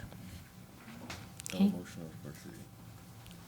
Now we're going to do a Seven mo- yes, yeah, and a motion on the first. and a motion on the first reading. Move it. Second. Moved by Dr. Greenberg Belli, second by Mrs. Walker. Mrs. Brown? Yes. Mr. De Palma? Yes. Dr. Greenberg? Yes. Mr. Piscitty? Yes. Mr. Rizzoli? Yes. Mrs. Walker? Yes. President Soho? Yes. 7 yes on first reading. Thank you. Next discussion, D1, discussion to amend ordinance number 2009-12, Chapter 527, Wreckers and Towing of the Police General Code of Township of Old Bridge. Good evening.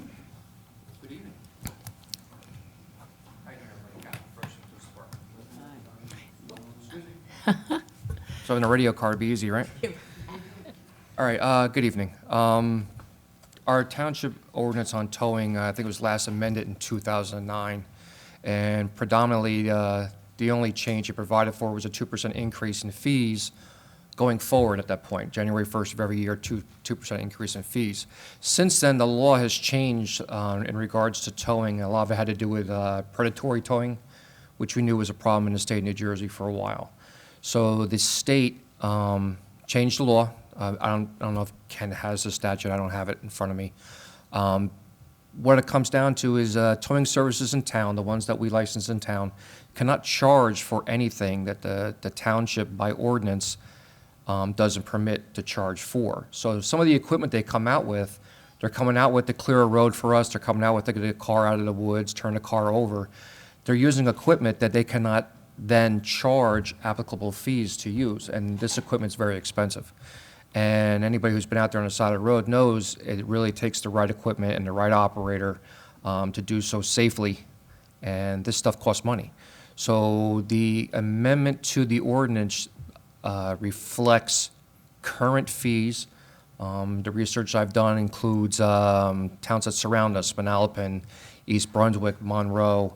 I went so far as to incorporate the state police policy and their fees, what they charge to clear the highways, the turnpike, the parkway, so on and so forth. So a general picture, putting everything together, it is a pretty good comprehensive picture of what the fees would be, what I feel should be for our record services in town, the ones we contract out to conduct towing services within the town. Thank you very much. Does anyone have any questions for the captain? Mr. Pescitti? I know you guys do an outstanding job out there, and I know you want to take care of our vendors. I looked over the list, and I'll be supporting you on this. Thank you, sir. Okay. Anyone else on my right for a comment or a question? On my left? Okay.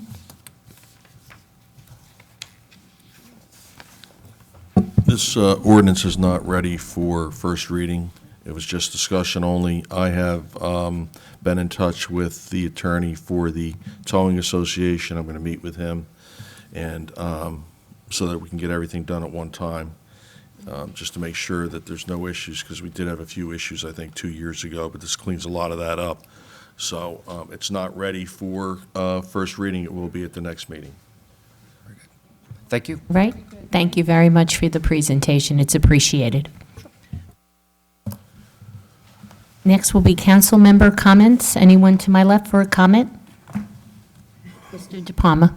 I just wanted to commend the new officers again. Wish them luck in the academy. Very good. Anyone on, Mrs. Brown, did you have comment? Anyone on my right? Okay, we'll start with Mr. Pescetti, and then we'll go down the line. Yeah, I received a few letters from the superintendent of school, and I was just taken back because I didn't understand why he was politicizing something that's not political. So I got quite a few phone calls and texts regarding that, and you know, I just didn't understand why he didn't reach out to me. Instead, he had residents call me. So that's all I wanted to say. Thank you. Okay, thank you. Anyone else? Mr. Rizzoli? Yes, I just want to wish our new officers the best of luck in the police academy. Anyone else? Ms. Yeah, just simply back to the recycling. We had talked about when the county came and did the presentation, I think we talked about doing reverse, like everyone bring it to the township. I don't know whether a cost was there instead of being picked up at the house, but I think that would be total chaos in the town. So that was one thing. But I didn't know either, I knew we do grants a lot, and I don't know whether there's a grant money for recycling out there, if there's any grants that we're aware of. I think any grant money is for certain type of enhancement, and we get a lot of grant money, recycling grants, but they are restricted to what we can use, and I think, we have a great program, litter pickup program, Mayor's Clean Team, and we give the grants to local organizations, so those are things, there are equipment, there are certain material you can purchase, but they are very restricted. The normal recycling operations, there is no grants available. Thank you. You're welcome. Anyone else for comments? Okay, I'll close council comments. Congratulations to the new officers, and I hope everyone, I hope they're safe in the academy. Next will be public comments on any subject matter. Is there anyone in the public who would like to be heard this evening? Good evening. Thank you for allowing me these few minutes. My name is Elda Hubbard. I am co-founder of Sammy's Hope. I live in Berkeley Heights, but I spent a lot of time in Sayreville, your next-door neighbor. I came because I heard that Petland was about to open a store here in your town. Oh, yes, I'm too short. That's okay. That's okay. Is this better? Okay, all right, I'm sorry. Shall I start? Did you hear? Okay, all right.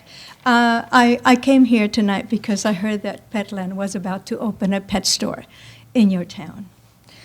You are our neighbor. It's going to be essentially around the corner from where we are. We have been in Sayreville for 5 years, and we have shown that we can run an animal welfare organization in an exemplary manner. All of our animals come from municipal shelters that are high risk, have a high risk of euthanasia, and are overcrowded. What we do is that we open space for them so that doesn't have to take place as much as it does nowadays.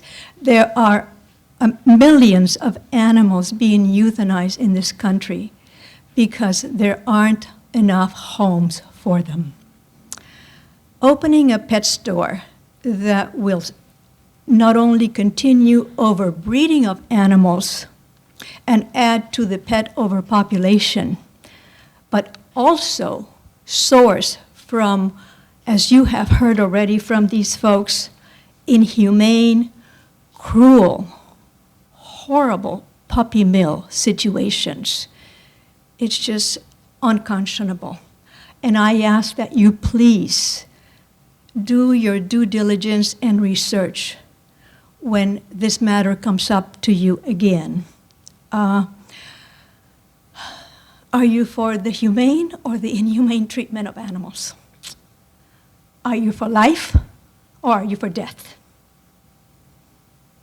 Come visit us one day. You have a shelter here also, and that shelter needs your support. As Sherry said, the animals that are being returned will be returned to you, your shelter. They will become a burden, not only to the employees there, but to the township taxpayers. So come by and stop by Sammy's Hope one day, and you can see how things should really be run. We'd love to see you. Thank you for your time. Thank you very much.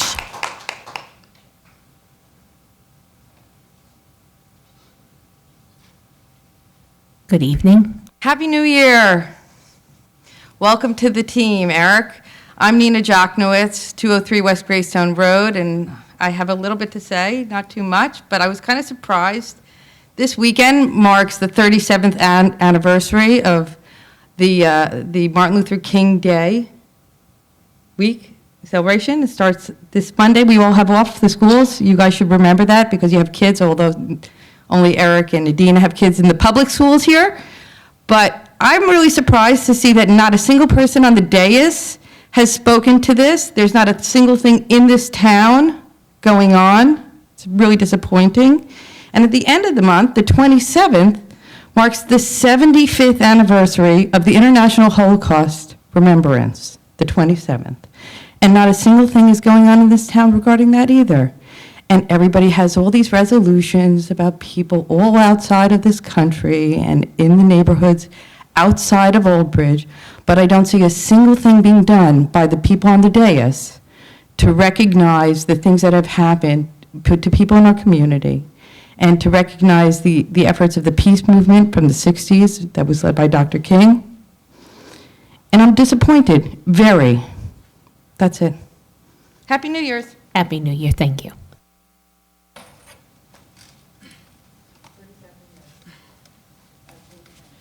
Hi, everybody. You've heard from me already. I rarely speak twice at these things, especially marathon meetings like this, so God bless you.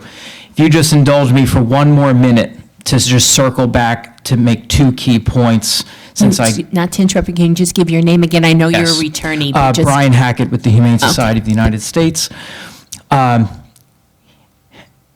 have to emphasize to you, We heard a lot about the budget and savings and recycling and all of that. A lot of town councils in this state, as well as across the country, wish they could be in the position you are in now, of preventing a nightmare for your town. If you want to be in a position like East Hanover in Morris County, that almost had to bond to pay $90,000 to get a horrific pet store out of there. East Brunswick had Just Pups years back with the store on Route 18 we all heard about. A disaster. It seems that a few of you may have met with the gentlemen who are interested in opening this business. I have to emphasize, it's not coming from extremist organizations. A few of you know me. You know I'm far from an extremist. I'm pro-business. Many of us, all of us have said, we are not advocating that you don't allow the business, that you just simply prohibit one aspect of it that is outrageously inhumane, inappropriate for animals, destructive to your animal shelter and rescue community in your town. I'm very familiar with Old Bridge. I used to own a home here. I've rescued 6 of my cats from this town.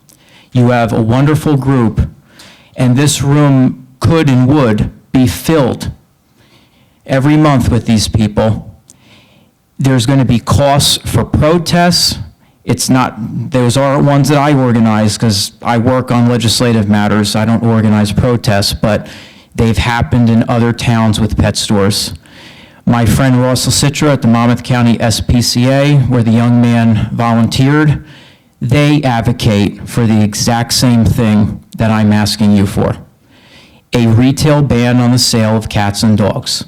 It is not extremist. Steve Rogers in Nutley, who's one of President Trump's advisors, all the way to Bernie Sanders supporting council people have passed these ordinances. They are bipartisan, nonpartisan, common sense to save your town a lot of aggravation, trouble, and cost later. If you'd like to meet with us privately, I'm happy to meet with you. All of the people in the room would be happy to meet with you about the problems, and it's just astonishing of all the businesses. It's going to be a Petland affiliated organization. Just Google it. It's just horrific. So thank you. Thank you very much. Is there anyone else in the public who wishes to be heard? Good evening. Hi, Sherry Wexler again. I do have to kind of stand on my tippy toes. I'll be quick. Mrs. Brown, you mentioned that you had a meeting, I guess a year ago you said, with the Gallows, the gentlemen that were here. Was that in your capacity as a council person? Were there other council members there? And would you be willing to give us the same courtesy to meet with us and allow us to share what we don't have time to share here? Yeah, I know I'm not technically supposed to like converse back and forth with you, but sure, absolutely. Okay, thank you very much. Yeah, Thank you you can find all. my information on the Old Bridge Township website. Thank you. You're welcome. Okay. Anyone else from the public wish to be heard? Good evening. Hi, I'm Barbara Shearer, 19 Merritt Terrace.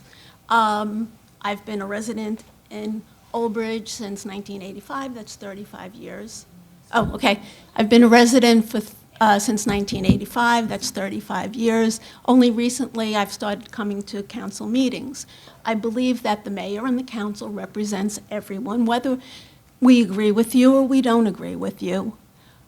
I resent that Mr. Rizzoli, every single meeting that I've been to, which is 4 of them, always has to say something about the Democrats. He's called us socialists. I don't think if we should be able to voice our opinions, and we are represented by all of you. He was elected to this council as a Democrat. He has since become a Republican. He campaigned for Governor Murphy. Every time he's here, he bashes him. He bashes Democrats. Tonight he said something Democrats. It's not necessary to say Democrats. You can say voice your opinion on anything, but it's not necessary to have that attitude to anybody who's bringing something up. On page 3, it says, our common bond, respect for individuals. He should respect everybody who gets up here and speaks. Thank you. Thank you. Is there anyone else in the public who wishes to be heard this evening? Seeing no hands, I will now close the public portion, and I will ask for a motion. Motion to to close.